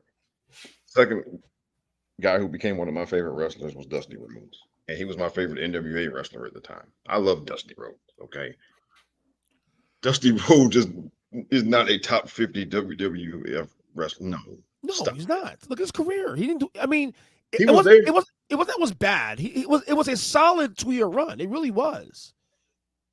It was solid. If you went Savage, if you went Boss Man. When we're done with this list, I want to pose a question to the 2 of you when we're done with this list. Okay. Here's the thing. He's too high. But because he's not even he's on the list. This is egregious. I mean, look, if he didn't get fired from the NWA, he would have never went there. I mean, if I put him at 50, I'm okay with that. That's because he had a solid 2-year run. No. He should be on the list, though. To be fair, Tito Santana is better WWF career than Dusty Rhodes. I agree. Okay. Yeah, and I know people. I guess I keep bringing up Tito Santana because, again, he is maybe the most underappreciated guy of that era. Okay, and no disagreement from me. And Ted DiBiase had a better career than Dusty Rhodes. Yes. What are we doing? Yeah, Ravishing Rick Rude had a better WWF career than Dusty Rhodes. I mean, not on the list. And he's not on the list. I mean, really? I mean, so Rick Martel, Rick Rude, Ted DiBiase, Tito Santana, the Honky Tonk Man, the Ultimate Warrior. I mean, like those guys all had better WWF careers than Dusty Rhodes, and they're not on the list. Well, yeah, I mean, those guys are not even on the list that had better WWF careers than Dusty Rhodes. Yep. I mean, Greg the Hammer Valentine, for crying out loud. I mean, okay. All right, let's get to the next 10. 20 to 11. 20, you got Brock Lesnar. What the fuck? Rey Mysterio, 19. 18, AJ Styles. 17, Randy Orton. 16, Chris Jericho. 15, Ross Boy, Bruno Sammartino. 14, Cody Rhodes. 13, Triple H. 12, Bret Hart. 11, Kurt Angle. There is a lot of what the fuck on this 10 here. Ooh. Okay, 20, Brock Lesnar. Too fucking low. Get at me. I got no argument. Brock's way too low at 20. Yeah. He's arguably top 10. Easily. Arguably There's top a couple 10. of people directly ahead of him that I'm like, what were you thinking? Yeah. I mean, look, that guy went from debuting to undisputed champion in like what, less than 6 months. Yeah. Okay. I mean, beat The Rock. I mean, he debuted in March and he beat The Rock less than a month later. Mm-hmm. Okay. And hell, I mean, just his second run is better than number 20. Okay. You know, he made him in a bunch of WrestleManias and a bunch of other premium live events. And I mean, again, there's nothing like when you're in an arena and those first little notes of his music blare out over it. I mean, it's like Godzilla. Second best theme ever. I mean, because it just, again, it's like seeing, you know, when that music hits, like everybody's like, oh shit, somebody about to die. I love his entrance after Austin. His theme is after Steve Austin. My favorite entrance of all time is Brock Lesnar's because it's just a little jog of that. Yeah, I mean, when that music hits, like you said, you feel like somebody's about to get executed. Yep. My wife, every time he comes out, my wife makes fun of me because I always do the whole like gesture. He goes out there, comes out and does the little pose and like jumps up and he like, you know, when the pyro goes off, the little like gesture does. I do it all the time, and she's like, "You're such a child." I swear. Yeah. Because look, I remember at was it SummerSlam where Roman beat John Cena, and we're all kind of like, okay, well, what now? And then Brock's music played, and everybody was like, "Oh shit!" Oh, that's like a couple years ago, like 3 years ago. Because nobody was thinking about it, you know. And then, but we were all like, "Well, he beat Cena. Well, now what?" And then the sound plays. Everybody's like, "Oh shit! Here it comes!" And or when he ran out there and the Money in the Bank, and yes, the IWC hated it, but that whole building went up when his music hit, and he ran out there and just killed the damn cameraman running to the ring. Yep. Go ahead, DJ. Number 20. Yeah, way too low. This guy's impact has been felt forever. He's a guy that we're still going to be talking about 20 years from now. Yeah, exactly. You know, he really is. And so, yeah, this guy should have been in the, I would argue, top 10. And I mean, he ended the streak. And as much as people, and there are people who still, and let's say it because I agree with you here. Say it. Because he was the guy who should have. He was exactly the damn right. Maturity will tell you that he was the right guy. Because if you were going to do it at all, there was no other guy but him. Because look what he did after the year after. He had one of the most dominant title runs in history of the company because that's the ending streak. And he obliterated John Cena that same year. Yep. And I mean, yeah, I mean, because he was the only person they should have done that with. And like I said, what he did afterwards proved it. Nobody else was going to do that with that victory. Nobody else was going to take that win and do what he did with it. Right. All right, 19, Rey Mysterio. This feels right. Yeah. But then again, he should be number one, he should be behind Brock. Starter. Right. But 19 feels right for him. Yeah, 19's a good spot for him. Well, because look, I mean, Ray and Eddie, again, those are the two guys they've been trying to recreate Ray and Eddie with every Latin wrestler they've signed ever since. Yeah. They've been trying to, yeah, I mean, so you know, if you wear a mask, they want to turn you into Ray. If you don't, they want to turn you into Eddie. I mean, and they've been trying that for 20 years.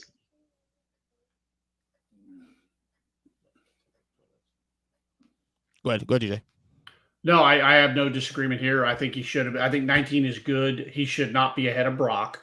No. But I think 19 is good. I would even argue that he should be ahead of the next person.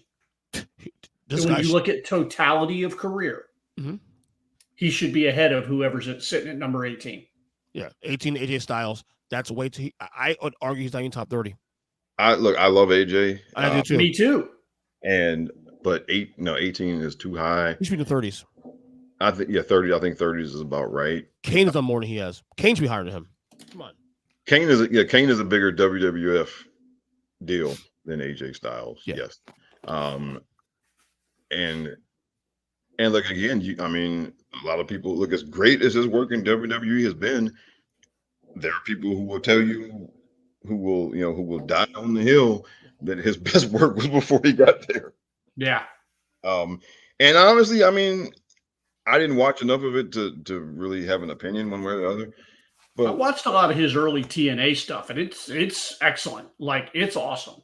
And I've watched some of the New Japan stuff. Put it this way: if you want to argue that his best stuff was before he came there, I'm not gonna fight you. Right. So AJ, DJ, you reacted, right? I pretty much said I think he's too high, and I hate saying that because I love the guy. Yeah, 17 he's too high on the list. Yeah, 17 too low. Randy Orton. I already said before in the past he should be in the top. He should be top 15 easily. Yeah. Randy Orton should be in the top 15. And he's 22 years in.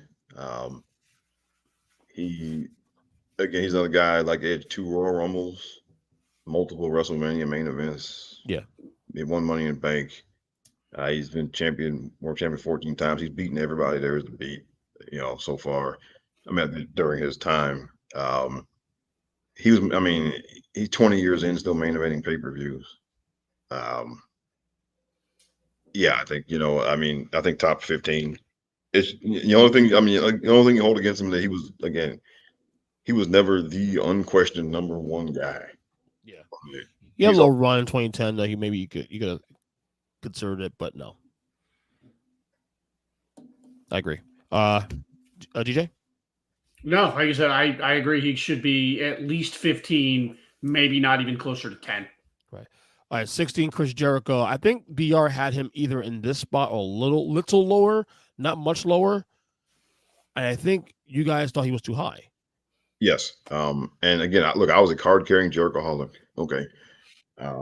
But 16 now, he shouldn't be higher than Randy Orton. Shouldn't be higher than Seth Rollins. Shouldn't be higher than Brock Lesnar. Yeah, exactly. So that's where it starts here. So when you start doing that, should be higher. He should be higher than Roddy Piper, probably. He should. Yeah. No, he should not be. And yeah, just no. Go ahead, DJ. I agree. He's too high. The issue with Jericho is that when you look at his WWE career, it was amazing. Him coming from WCW to WWE and basically becoming the success that he did was part of the changing of the tide in the Monday Night Wars. That was pivotal. It was one of the things, because from there, this influx of WCW talent decided, hey, wait a minute, the grass is greener in Stamford. So a whole bunch of people followed Chris Jericho out the door, and that was huge for the company back then. He had a hell of a resume in the WWE. I try not to let how I feel about him currently weigh too heavily on my judgment of his career. Yeah, but there's no way in clear conscience that I can put him ahead of Randy Orton, ahead of Rey Mysterio, ahead of Brock Lesnar. You can put Chris Jericho ahead of Brock Lesnar. Get the fuck out of here with that. You can't. I'm sorry. What is it? Launch into the sun. Launch it into the sun. Yeah. All right. Here we go. Mr. Number 3. Genius. Number 15. Bruno Sammartino. Okay. Again, guys, whoever makes these lists, just don't. Okay. Just say we're going to do this from when Vincent Kennedy McMahon took over, and we're going to count up from there. All right, because everyone who makes these lists, you continue to not put this man in proper context. You put him on there as charity, basically, it seems, and then you put him way too low, and he should not be number 15. And at least they put him top 20 though. Sorry, we're trying to find positive in this thing. Listen, okay. And okay, let me just say this, okay? He was champion for like almost 8 years straight. He lost the title because he needed to take a break. Okay. It's like Steamboat. And then when he was, and as soon as he was ready to work full time again, what did they do? They put the belt right back on him. Okay. And then he had it for 3+ years.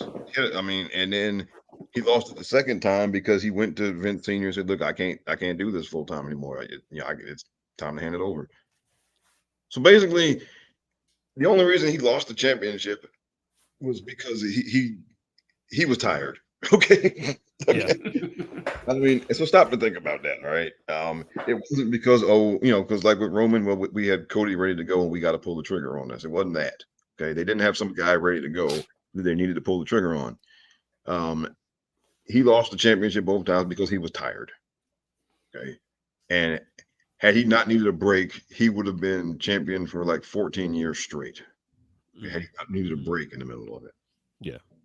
All right. If there was WrestleMania, if there was a WrestleMania back then, he would have main evented anywhere from 10 to 14 WrestleMania. He would do basically what Roman's doing right now, pretty much. And he would have main evented like 50 or 60 other, premium live events. Okay.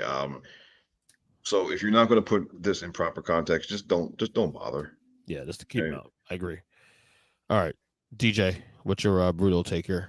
Yeah, I agree with Rob. I think if you're lining up the history of WWF, WWE champions, Bruno is absolutely a top 5 all time. But for the purpose of these lists, it really feels like somebody's either putting them in there for clout or putting them in there, like Rob said, out of sympathy. And just don't do either one. And I'm not saying he shouldn't belong, but for the context of these lists and the criteria of these lists, he doesn't. Yeah. Yeah, and look, I mean, if we're going to, again, you can make a case for him being number 1. Okay. Mount Rushmore, definitely. Yeah. If you look at his career, if you actually look at his position in his career when he was active, and if you look at the fact that he came back at like 50 some years old and main evented in the Garden one more time, okay. So yeah, just don't bother. Either do it right or don't bother. Okay. Right. All right. Number 14. Okay, this is a little bit controversial. Cody Rhodes at 14. So I would argue these 2 years since he's been back in the company are actually one of the most impactful 2 years we've probably ever seen in this company. He's had some amazing matches. He's headlined 2 WrestleManias, 2 legendary main events against Roman. A main event against, not a main event, but a match against Seth Rollins 3 years back rather. So I argued the impact of these 2 years have been fantastic. But I feel like the 14 is loaded because of that only. Like, can we allow this title run to run first a little bit this next year or so before we start putting him in this top 15 status? Like, should be top 50? Yeah, whatever. I'll give it to him. But 14, based on something that we have not, he's only been a top guy for the last 2 years in his company. Like, can we let this cook a little more before we start giving this guy his flowers like this? Like, it feels too. Number one, it is high. He'll probably be here in 5 years once you look at the legacy. But right now, 14 Cody Rhodes, way too high. Absolutely recency bias. Yeah. It's 100%. And I love Cody. And like you said, 10, 20 years from now, he absolutely sits at 14. I think once it's all said and done and the checks have cleared and the dust is settled, Cody Rhodes will settle into this list somewhere down the road. Right now, today, I wouldn't put him any higher than 30. Yeah, agreed. Totally agree with you on that. Go ahead, Rob. Yeah, to me, like you got to earn it, man. And again, these 2 years have been as good as anyone, peak has ever been. But like I said, it's just 2 years, and if we're talking career, then we got 10 years of Stardust, and Cody is part of Legacy, and and all of that to factor in. Yeah. So you can't just grade him on the last. If you're going to grade him on the last 2 years, then that's not long enough. If you're going to grade his whole career, then his whole career ain't good enough. Yeah. I'm going to piggyback off that for a second, Rob. I would argue that Cody's teething years were not as good as Randy Orton's. No. But when you think of the early parts of Randy Orton's career, leaps and bounds better than the early parts of Cody's career. You see that. But yeah, let's think cook a little more. All right.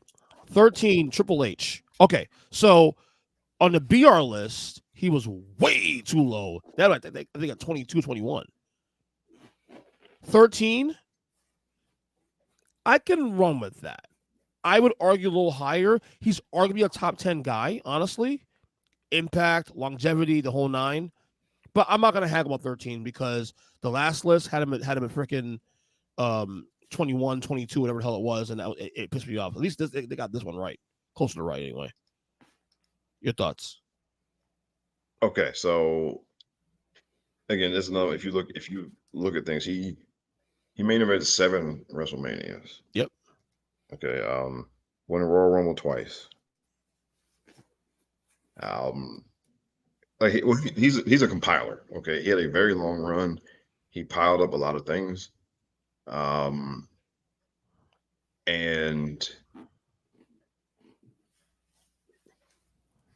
he put a lot of guys over in those main events. A lot of guys over. I mean, he put Chris Benoit over. He put Batista over. He put John Cena over. I'm talking those main event matches at WrestleMania.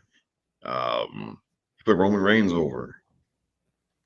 Right? I mean, so that's he made a lot of guys. Okay, a lot. Okay, and it's probably about right. I think I can't see any fault in putting him at 13. Yeah, if anything, it should be higher. If anything, I don't think it's lower than 13. I think it should be higher. If anything, it should be higher. Compiler or not, yeah, by compiler, but he's done a lot. So I don't know, DJ. I don't know, man. I think 13's about right because I really align pretty well with the remainder of this list, and I think when I stack him up against the next 12 people, 13's where he should land. Well, there's definitely one guy in the top 12 that should be. There's 2 guys I would argue should not be higher than him on that top 12. We'll get there in a second. Okay. 12, Bret Hart, too low. Boom. Next question. You know what? I don't remember what I said last time, but if you're going to stack up,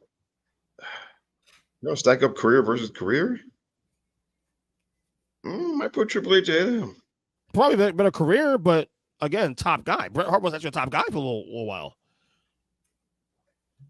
Hunter had maybe a year or two of being top guy. Hunter was always the foil to the top guy. Correct. Right. He was the foil to The Rock. He was the foil to Stone Cold. He was the foil to The Undertaker. Triple H was never top guy. He might have been top guy on the show, but he was never top guy in the company. Right. Bret Hart was the top guy in the company for almost 5 years. Yeah. Right. Even when he wasn't champion. Right. And Bret Hart also influential too as a wrestler. And he carried that company at a down period in time. Mm-hmm. And I guess that's one of those things that kind of worked for and against them at the same time. Yeah, very true. He carried the company, like you said, but then you can also say, well, he might have been the reason they were. Well, I don't think he was the reason things were bad. No. I think you could argue that they had a lower ceiling with him in that position than with Stone Cold Steve Austin. Is that true? I mean, he's the guy who put Austin over though too. Also, don't forget that. So that's huge. All right, 11, Kurt Angle. Okay, I love Kurt Angle. Too high. Top 20 guy. Top 20 guy. Yes. Absolutely. Maybe even top 15. Maybe. But too high. Yeah, I couldn't in clear conscience put him ahead of Bret Hart. Right. Can't put him ahead of Bret. Can't put him ahead of Triple H. Wouldn't put him ahead of Randy. Right. Wouldn't put ahead of Brock. No. Yeah. You put you see. I'll see 1, 2, 3, 4 guys, 5 guys alone that I put ahead of him. I put Seth Rollins ahead of him. Yes. Yeah, I would too at this point. Yeah. Yes. Yeah. All right, 10-1. Well, let's do 1 by 1 here. 10-1. Number 10, Shawn Michaels. I already told you guys he's probably somewhere between 5 and 7 for me, 5 and 8 maybe. It's a little low. He's top 10. I know you guys argued on the last podcast we did on this, where you guys said you can see the argument for him being outside top 10 somewhat, but I think I'll stick with that. I mean, I think if you, I could probably name 10 guys I would put ahead of him. I think 10 is right where he should land. I mean, 10 is probably right. I mean, yeah. I don't think he should be higher than 10. He should not be out of the top 10. That's all I'll defend. Okay. He's definitely the bottom of the 10 just because of the fact. But he has obviously Mr. WrestleMania, first off. The matches, the legendary matches, all that. He can't longevity, 2 different careers also too. He has that in the bag. Yeah, I get it. Not see top 10 now. We're talking about like game of inches here. You know what I mean? So yeah. All right. Number 9, Randy Savage, my all-time favorite. He's like number 8 on my list all time in terms of like what I put him. So he's right in the mix of that. So I don't hate number 9 for him, honestly. But again, there's one guy in this list who he should be ahead of. Yeah, I would argue 2, but I think 9 is 9 is, all things considered, 9 is probably not wrong. I would probably have him maybe a spot or 2 higher. Yeah, same here. Yeah, I was thinking for me probably 7 or 8. Yeah, same way. 7 or 8 is where Randy Savage lands on my personal list. And he's my personal favorite, so number 1 in my heart. Because he was number 2 in the company to Hogan. He was, yes. So the clear number 2. Yeah. I think BR had him to 3 on this list. But again, they had a criteria laid out, and he met the criteria. Well, so, I think, but 9 probably isn't wrong. Right. All right, number 8, your boy Andre. You know what? I don't know what I said last time, but now that I'm thinking about it, 8 might be a little high. So he was 13 on the BR list last time. You said it was too low.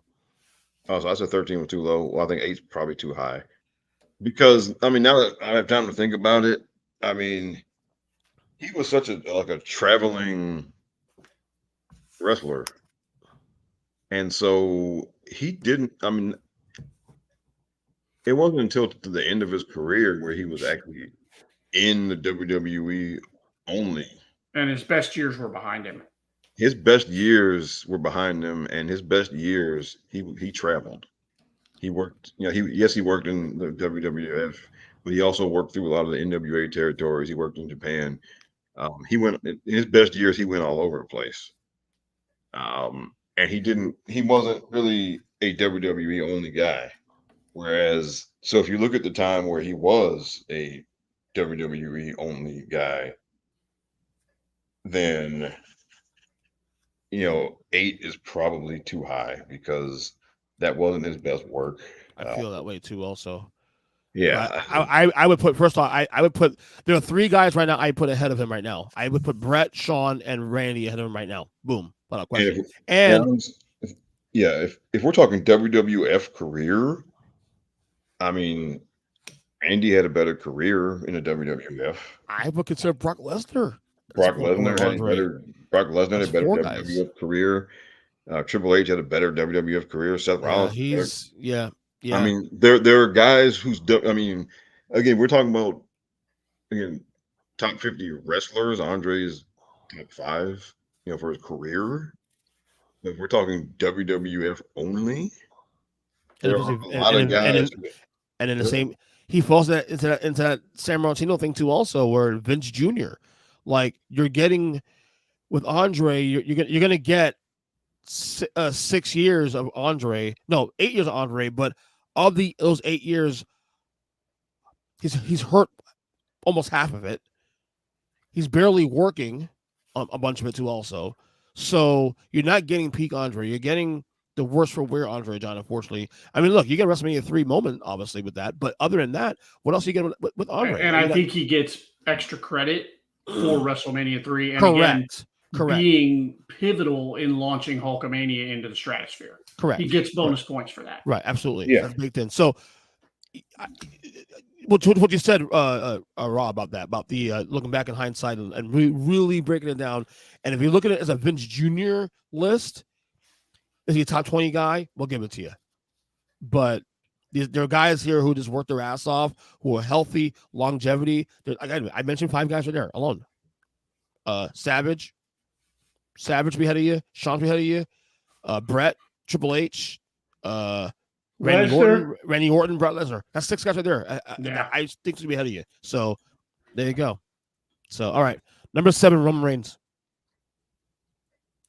Well, considering who's ahead of him, I think there's one person ahead of him on this list. Oh, we're getting there. Who he should definitely be ahead of. I think right now, I think 7 too low. I think it was low because of one guy, obviously, but how low? I think there are 2 guys ahead of him on this list that I would. 2 guys in this list that I would put him ahead of. Okay. Okay. So I would have him. I have him number 5 right now. I will say that this run, now he's come back now. This will be the run here that will definitely put him ahead into that possible Mount Rushmore conversation. Like where it's almost definitive. I think this next run here now that he's back from this little break will be the solidifying thing for him. But I think also, but the people, he should get some credit for his pre-tribal chief. He's not going to though. He should. But people that get dismissed because they were booing him, and But I'm sorry, but he had just a endless list of great matches on all types of shows. Yeah, he won championships. He main evented WrestleManias. He was the biggest merchandise seller, and so people completely throw away his pre-tribal chief career, and you should not. Now the tribal chief career is top 10, I think, but that other, he wasn't a jobber one day and then he became the tribal chief. Okay. Yeah. So, when you take the whole thing, I think, I would have him number 5. All right. Roman Reigns is 7, DJ. I think for now, Roman Reigns is where he should be. Aside from the one egregious person that's ahead of him on this list, I would probably bump him down to 6. Time is going to tell, and maybe in, again, 10 years, 15 years, I may feel differently. There's only one more person that's ahead of him that I would put him ahead of when I look at the totality of their career, the totality of their impact in this company. Right. All right. Number 6, Undertaker. Greatest employee in history. Right. Greatest employee in the history of the business of the company. Well, probably business too, but the company. Yeah, he's right where he should be. Yes. Yeah. So I think 6 is right for him. Would you consider any of the guys below him ahead of him? Maybe the only guy I would even. No, I wouldn't either. To be honest, I wouldn't either. There's nobody that's not even Randy. Not a one. Not even Sean. No.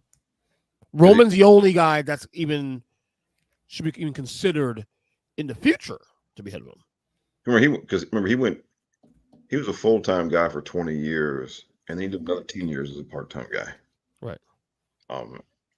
And yeah, I think again, talking about greatest employees, he's, as far as wrestlers who were employees of the company, he might be number 1. Yeah. He's definitely top 2 or 3. Mm-hmm. DJ? Yeah, no, I agree. He's right where he should be. There's nobody that came on this list before him that I would put ahead of him. Yeah, to be honest, the greatest guy who didn't even need to be a top guy and still greatest gimmick in the history of pro wrestling. Wrestling, yes. Correct. And I'd say maybe in the greatest performing of a gimmick, because that gimmick is the greatest gimmick because of Mark Calloway. Yep. Yeah, because the gimmick, and I've said this on your show, I've said this on my show, as an idea, The Undertaker is stupid. As an idea, as a concept, like how do you look at this and say, yeah, I want a wrestling Undertaker? You did say that a couple of times, yeah. Listen, absolutely stupid. And this guy turned it into the most incredible thing for 30 years. That's untouchable. Yeah. Okay, let's fuck him up, guys. Ric Flair, number 5. What the fuck are we doing? Look, if we again, greatest wrestler of all time, Ric Flair, top 5, maybe top 3. Okay, maybe the greatest. Maybe the greatest. Yeah, I mean, depending on your taste, you might, depending on your taste, he might be number 1. This is like a Dusty Rhodes argument here too. Also, same thing. But I mean, but I would say I would say I'm okay with ranking Ric Flair. Oh, he should be in the top. Look, he should be in the top 50. Won the Royal Rumble. He was world champion twice. Yep. Mm-hmm. He was part of Evolution, one of the maybe top 10 factions ever. He did. I mean, his WWF career was not bad at all. I think it should be top 50. But his daughter should be higher than him on this list. Correct. I don't think these people who did this list, I think, realize that a lot of they probably baked in the WCW stuff. And no, you can't do that. NWA stuff. You can't bake it. No, that's not how it works. No. DJ, I know you go ahead and rip it apart. Launch to the sun. Somewhere between 20 and 30. No higher. Probably 27. I would argue lower than that. Really? I wouldn't argue any lower than that. But, that's egregious. Egregious at him at 5. All right, top 4. Now, these 4 guys are on my Rushmore, actually. So they got this right. They got this right. The rankings, we can haggle with whatever it may be. I would argue that some of these guys should be out of a different order, but whatever. But these 4 guys, they got it right. These are on my top 4, my Rushmore. Yeah. Hulk Hogan, number 4.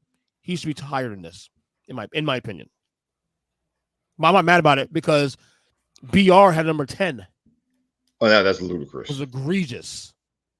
Yeah, I think we unanimously agreed at that. Yeah.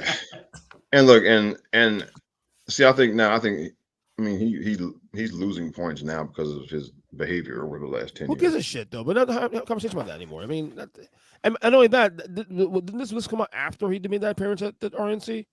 Before that? Well, I'm not even thinking about that. Just the other stuff. I mean, oh, okay. All the other stuff that he's. Yeah. But but I'm sorry. I mean, Ty Cobb was a piece of shit human being. He was one of the best baseball players of all time. Okay. Yeah. I mean, the guy's number one on this list was a fucking domestic women abuser. Come on, what are we doing here? And so look, he was 8 years top guy in the company, world champion for 4 years straight. Main event. I mean, WrestleMania was centered around him. He was he had opponents like Piper and Andre and Savage, but WrestleMania was basically centered around Hulk Hogan for the first 8 years. Yep, correct. WrestleMania does not survive without Hogan, right? These future eras, Attitude Era and Ruthless Aggression, and today even, I mean, none of that happens without Hulk Hogan because, look, pro wrestling was going to go the way of just because. I mean, there's a lot of inside baseball here, but basically because of the way TV was changing and evolving, pro wrestling was going to be without a home if somebody didn't make a national thing out of it. And that's what makes Hogan's back. And and the WWF became that national thing that pro wrestling needed to survive as an art form, and it did that because they had Hulk Hogan at the top. Mm-hmm. Okay, period. End of story. And and you can call him he was not a bad in-ring worker at all. He did what needed to be done. Okay. And you can say whatever you want about him. We're not doing this podcast without Hulk Hogan. Okay. There you go. Period. So, I mean, should he be number 1? I don't have any problem with somebody putting him number 1. Definitely, again, we're splitting hairs between the last four here. But I think you could put him number one. I don't, I'd probably have him maybe no higher. No, I'd have him no lower than 2 or 3. Yeah, same here. Go ahead, GJ. I would move him to number one and shift the rest. I would move him to number one and shift the rest of the list down one. Again, not excusing his personal behavior or anything like that, but this guy is literally the reason we all do this. He's the reason and I was watching pro wrestling before I even discovered who Hulk Hogan was. Dusty Rhodes was actually my first babyface. I had access to NWA and Florida and Georgia Championship Wrestling well before I even knew what WWF was.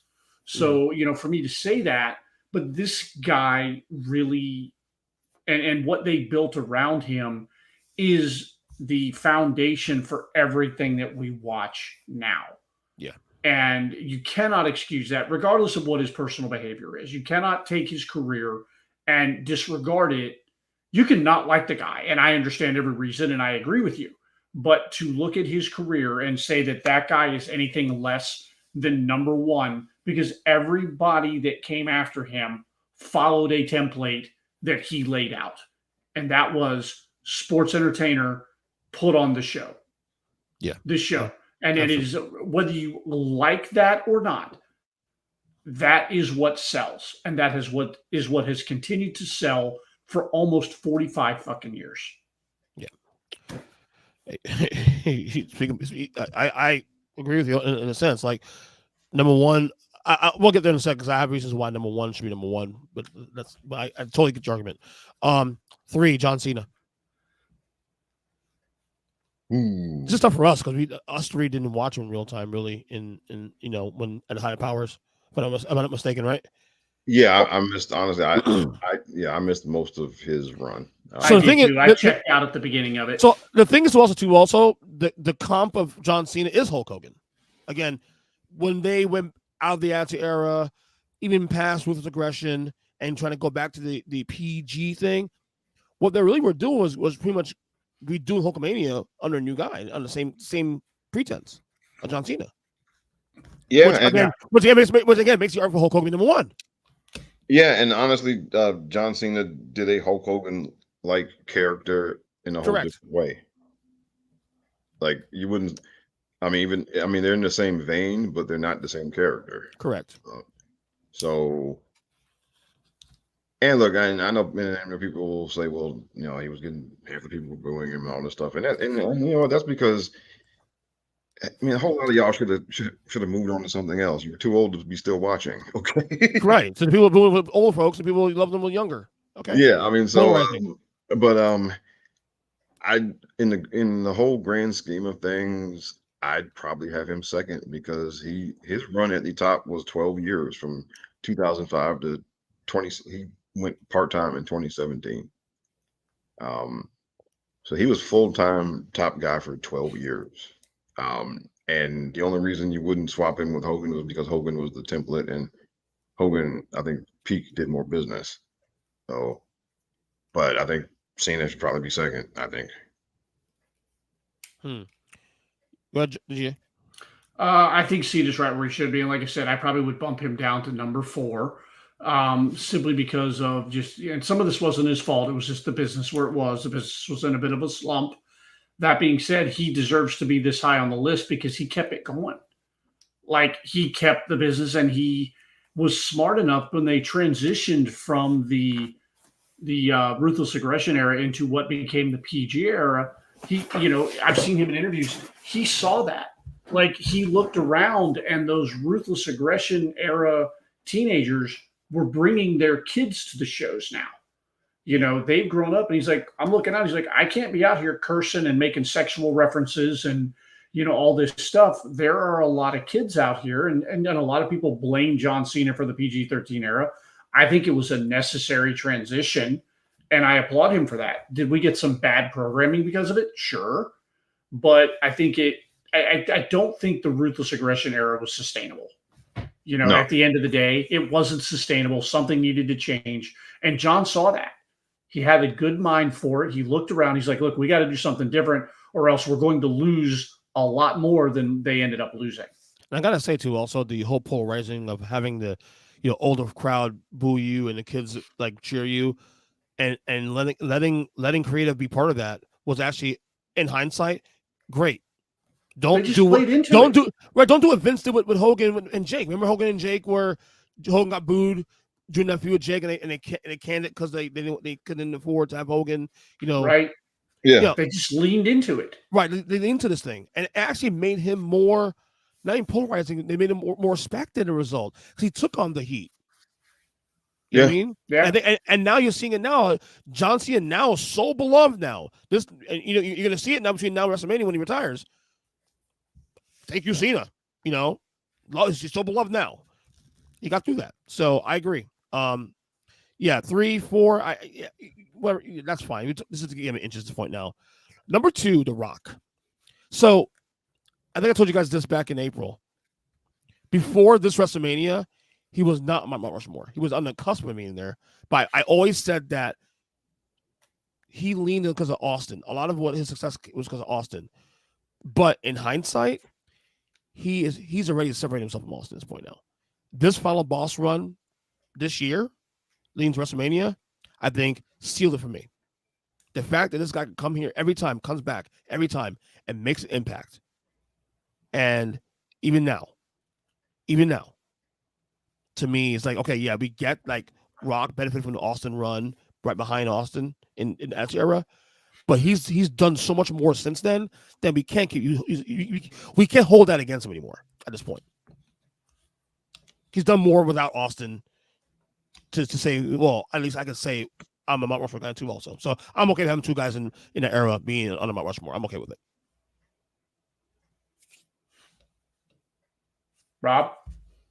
Okay. So, of course, the argument is always between and Austin and the tiebreaker was always seemed to be, well, Austin basically set things up for him, basically. Yeah. I do think this final boss run, I think it does put him ahead of Austin. Oh, really? Well, just for all not just this, but the fact that okay, so Austin's run at the top it started in '98 and it was over in basically 2002. That's when he went home. And then, in 03 came back for the last run. Yeah. So, I mean, it's about 4 years and he was injured part of that time. And then Rock's run during the Attitude Era was shorter actually, but The Rock came back. He came back and did the thing with Cena. And then he comes back and does his final boss thing.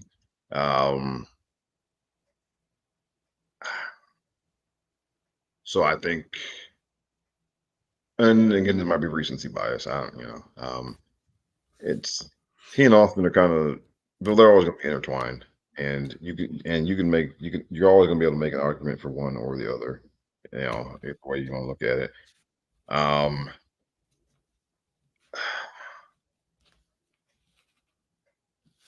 I don't know. You know what? I think, I'm gonna be the coward here.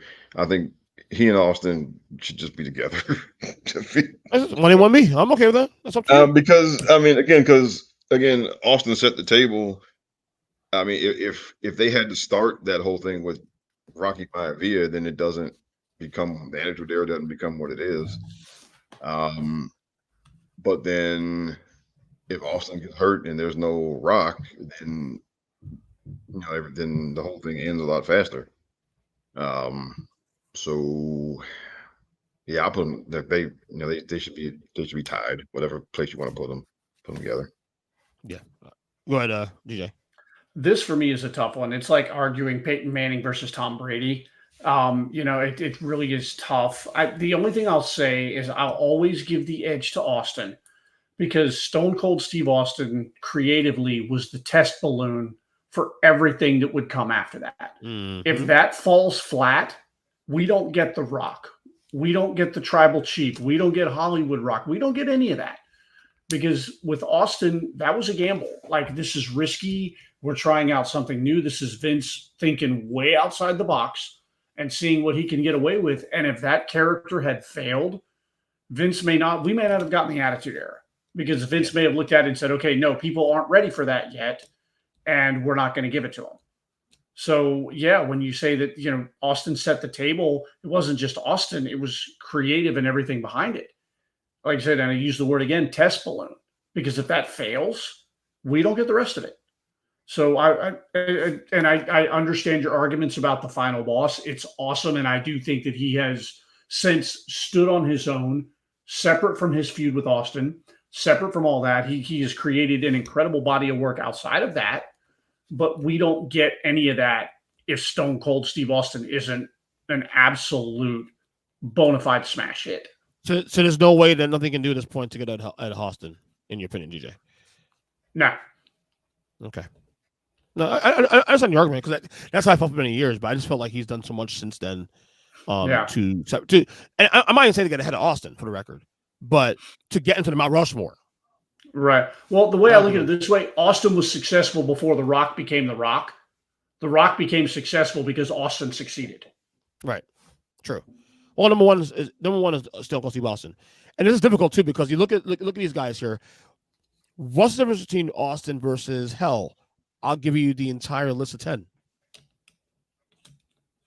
The biggest difference his impact on the company at the time. The company was not doing well. But the difference also between Austin and the rest of these guys is that all these guys have longevity as an argument to be on this list. So why is Austin number one? Because height of powers. Height of powers to this day, in 2024, height of powers, Stone Cold Steve Austin is the biggest and most popular superstar in history of the company. And that's not even questioned. To this day, when he comes out, he still gets the biggest pop. To this day. Okay. I think that's why he's number one. I can't have him number one. I get it. No, I get it, because again, his run was short. He wasn't one. He's actually not even one of the greatest champions of all time. Give me one memorable title reign he had. He doesn't have one. But he is the most popular superstar in the history of the company. Height of powers, no one bigger. He is literally Michael Jordan. I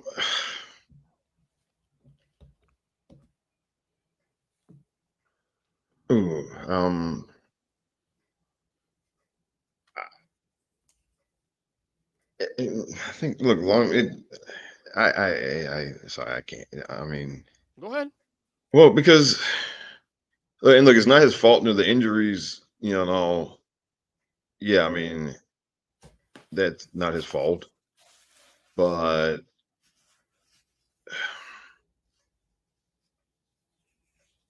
I mean, I can't. It's tough, isn't it? I can't have no. I can't. I just can't have no. Okay, is he at least Mount Rushmore? Yes. Okay. Yes, because for all things, height of powers, turn the company around. Yes. Okay. So yeah, he's top 4. Yes.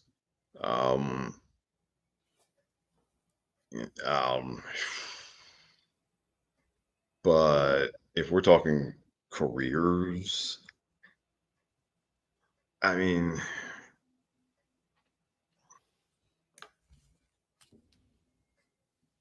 some guys did. I mean,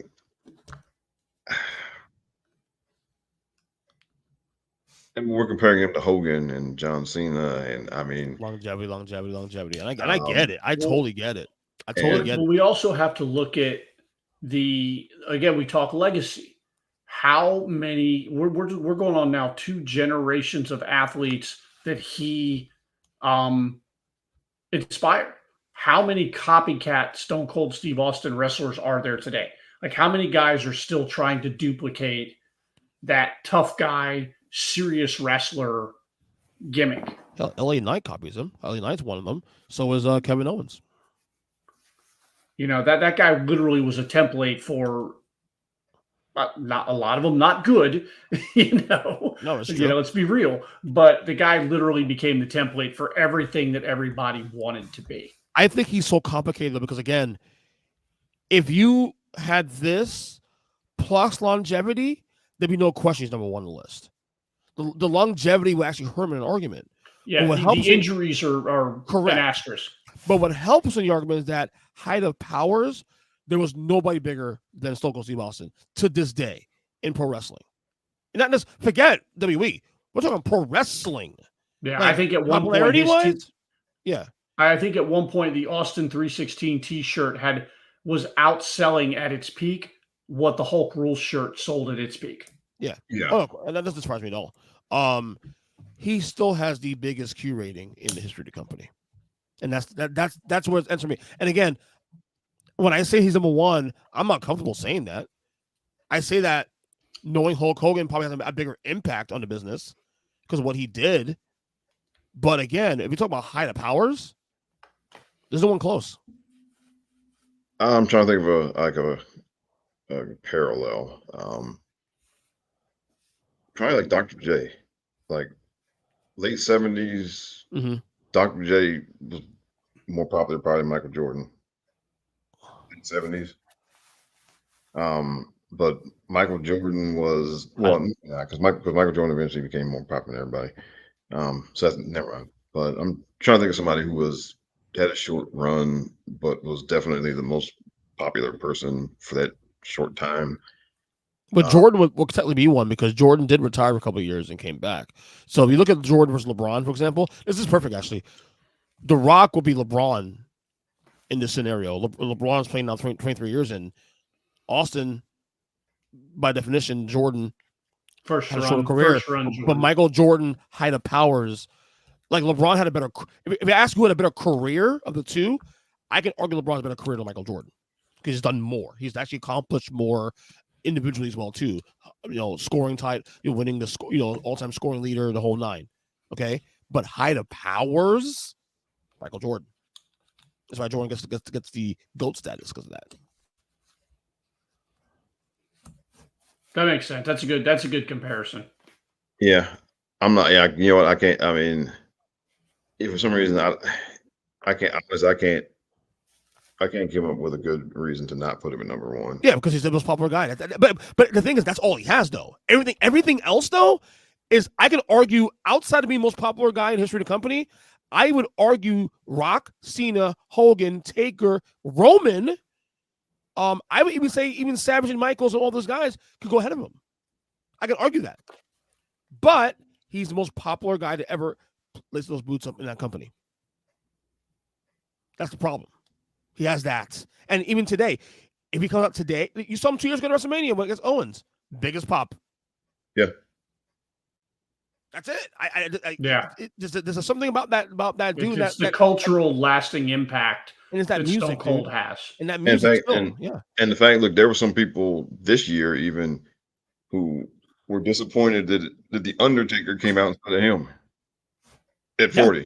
Yeah. Yeah. Me. There were people as crazy as that place went when the Undertaker came out during that match. There were people who wished it was Austin instead. Yeah, it was me. I'm people. And if he had, the roof would have melted off that place. That's what I'm saying. So yeah, you can't argue that.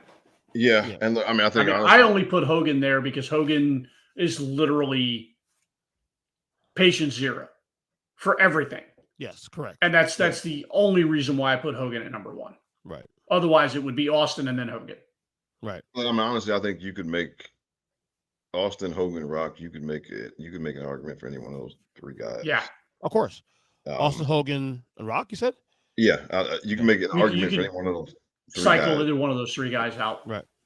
I mean, you can make an argument. I'm not. So. Yeah, I can't. I'm trying to rationalize him not being number one, but I can't really think of a good argument to not put him there. Right. Like we can argue, we can talk in circles around this stuff. You can make a case for any one of those three guys, honestly. Because I think in terms of going from the business out into the real world, then I think you have to look at Rock. Yeah, of course.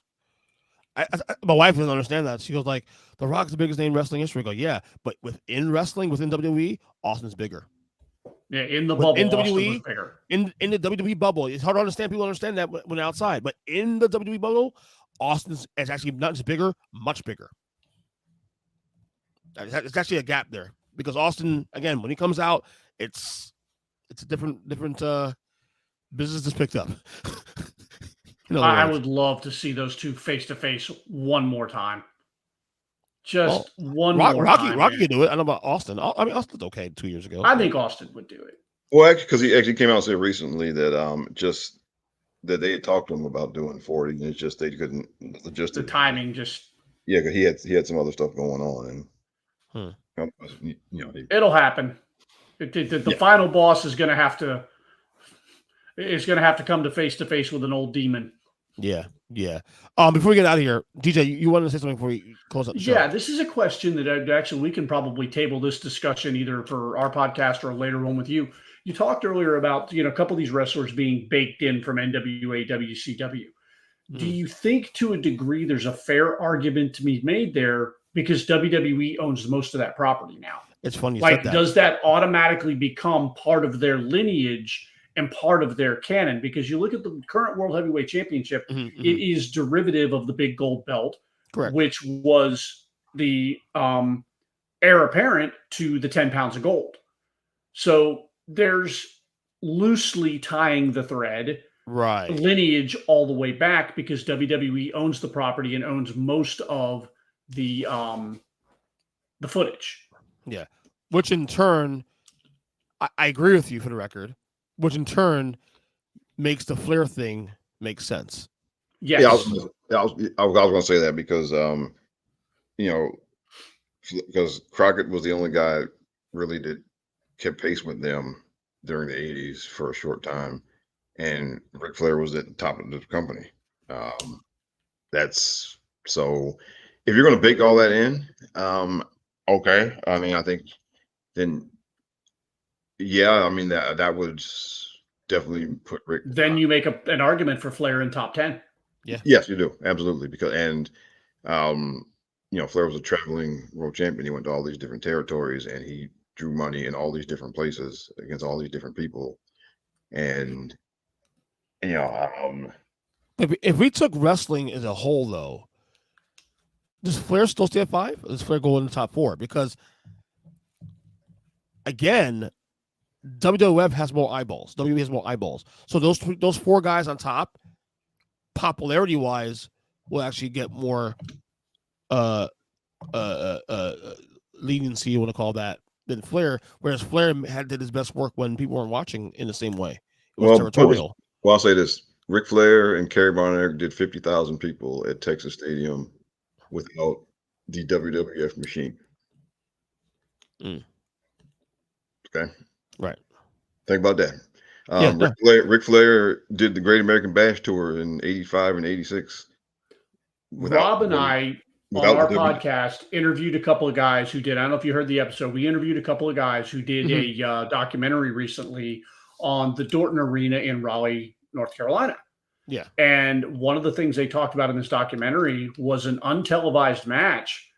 Nature Boy Buddy Landell versus Nature Boy Ric Flair for the NWA World Heavyweight Championship. Yeah. They sold the place out.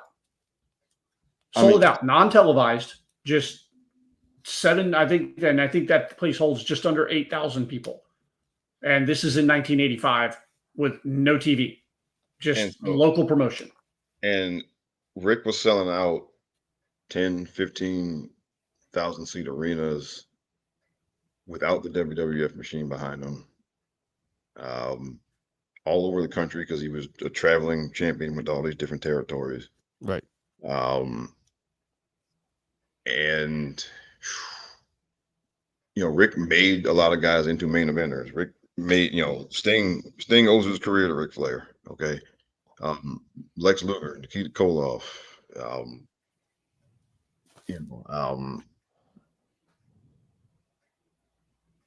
Dusty's run as a babyface basically got extended because he was feuding with Ric Flair. Okay.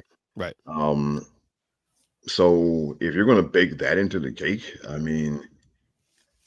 you can't overlook that because all those other guys, they had the WWF machine behind them.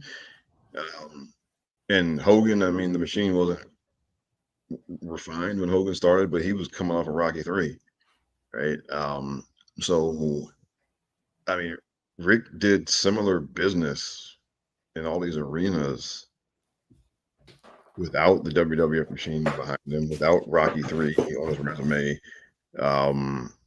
He just went in there. He did promo on TV, Right. and then I mean, they had some angles where he got into it with some people physically, but a lot of it was just him cutting the promo on TV, and then the guy he was going to face cutting the promo, and then they did the match, and I mean, and again, a lot of arenas he sold out all over the country, again, without that machine behind him. Yeah. That was just a little side road question I had. Right. Interesting. I actually agree with you on that. Because that crossed my mind also too, DJ, when you mentioned that. But my Flair is so high, it made sense. But still, even then, Dusty should not be on this list. If he include if he including Dusty though, career wise, he might be top 10, top 15. Possibly Dusty, yeah. But then you know what though? If we're going to do that, then again, then Bruno, you got to branch out and include a whole lot of people that nobody even thought about on this list. And that's another 2-hour discussion, Bubba. Including Vader. Yes. Yes. Yeah. That's a whole other podcast, man. Yes, sir. Yeah. Yeah, exactly. But I mean, it's just so. I mean, if you're going to bake everything into the cake, then the list changes. Right. Definitely. Yeah. All right, fellas. Nice. I was trying to avoid going 2 hours. Failed. There was no way. This one went longer. We thought, but hey, we got to get it in and get these names in. All right, DJ, tell us what to look for you. You can find me on the app formerly known as Twitter at The Mindless Pod. Rob, myself, and Jason, we do the Mindless Wrestling Podcast. We drop on the Chairshot Radio Network and all of your favorite podcasting platforms on Saturday morning. Rob? Yeah, and so you can hear me there, and you can every couple of weeks you can hear me on the Rob and Genius podcast that I do, and of course I'm on here with Ernest pretty frequently also. Right, yes sir, talking all sorts of shit. Guys, good job as always, man.